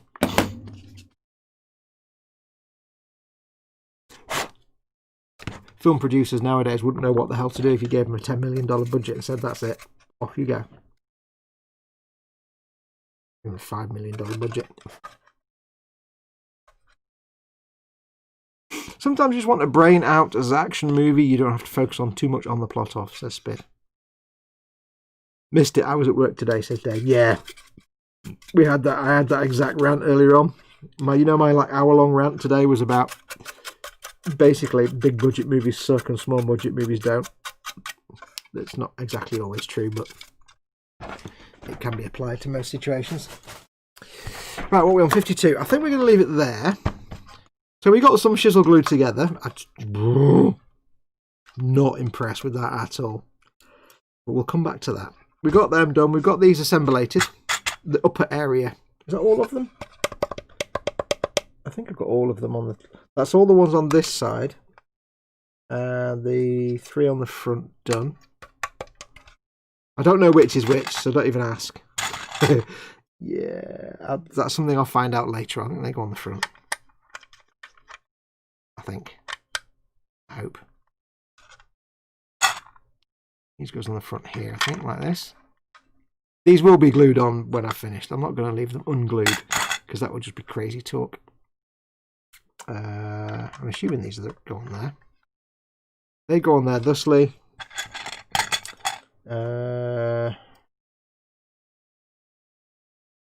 the back, I think. Or I think. They all look kind of the same, to be honest. You have to go off these little bits on the end that tell you where they go. Because it's one of those. 1, 2, 3 with the long ones. 4. Got a little one, so I don't want that one. 4 is there. Or something like that. Look at this band Games Workshop doing push fit. I know, it's weird, isn't it? That's them on. You get a little one there, see, a little tiny little diddly one at the end. Then we've got these 2 big honkers. There we go. So we got them done anyway. And we're not going to glue them on, we'll leave them off. They'll be painted. I'm not quite sure how I'm going to paint them. There's nothing to grab onto. It'll be a touch of blue tack and a cocktail stick, I think. So next week, obviously, we've got to make all those. And then start putting all the bits and dots on. And then we've got the turret to build. And that's kind of it then. Oh, it's fallen off now.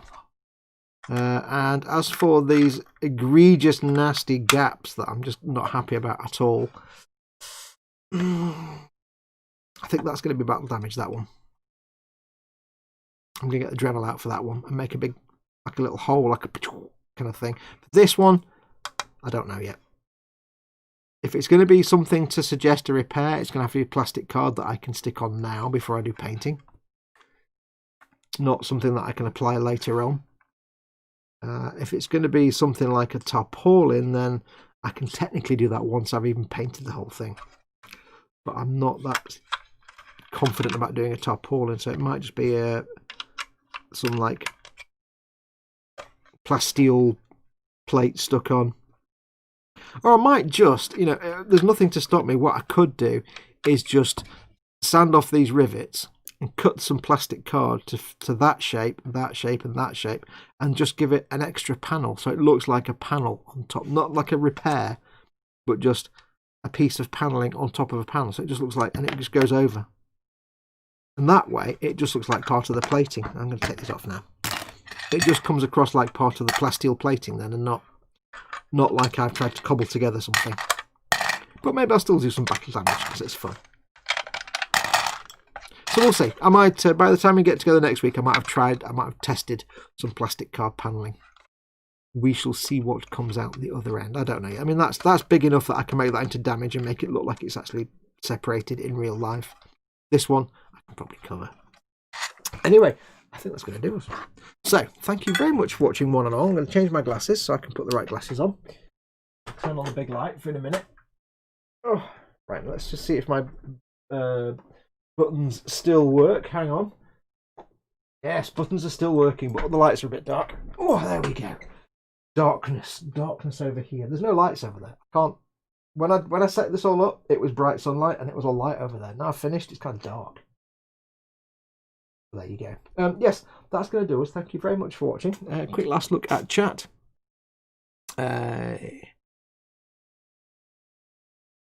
Arg face. Yes, that's going to do us anyway. Thank you very much for watching. It's coming up to my making the dinner time. Yes, I will be back tomorrow, of course, with the eModels Monday show. I don't think Ted's back. I think it's me, Chris, and Colin again tomorrow. So do watch.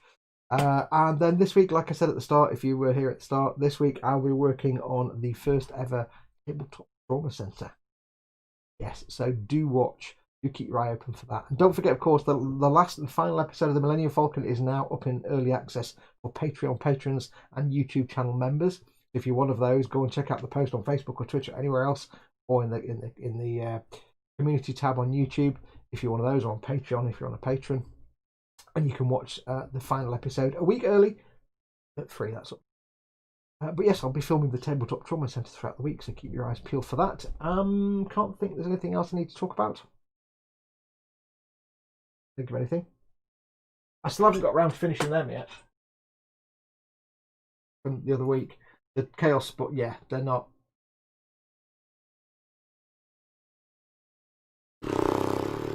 Space Marine bikes. Trying to think of anything else. I will have. Oh, I have received a few packages from various people, by the way. I've not done a mystery package time yet because I'm waiting on some things to turn up, and I'm accruing a pile of mystery packages to do mystery package times. I'm waiting for Cy Reynolds to send me a package, but that might be a while away yet, so it's going to be a little while. So if you have sent me something and you've not heard from me, don't panic. I'll have received it. Some stuff is still in quarantine. I've had a package from the US, which has been in quarantine for a week, and it's got another week to go because I'm quarantining the crap out of that stuff. But yeah, I've got some stuff. So Alex Strickland, yes, I've got your package. Thank you very much. But yes, I will be doing a mystery package times soon once I've got all the bits and bobs, and I will be doing an X-Wing stream once the third package of magazines and stuff comes out of quarantine. So again, keep your eyes open for that in the next week or two. I shall leave it at there though, so thank you very much for watching. I really appreciate you all taking time to come and watch me do nonsense. I will see you all tomorrow.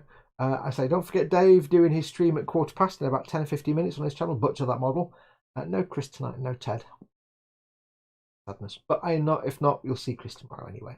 So take care of yourselves. Go make something awesome. Go be awesome. You there. I shall say adios amoebas.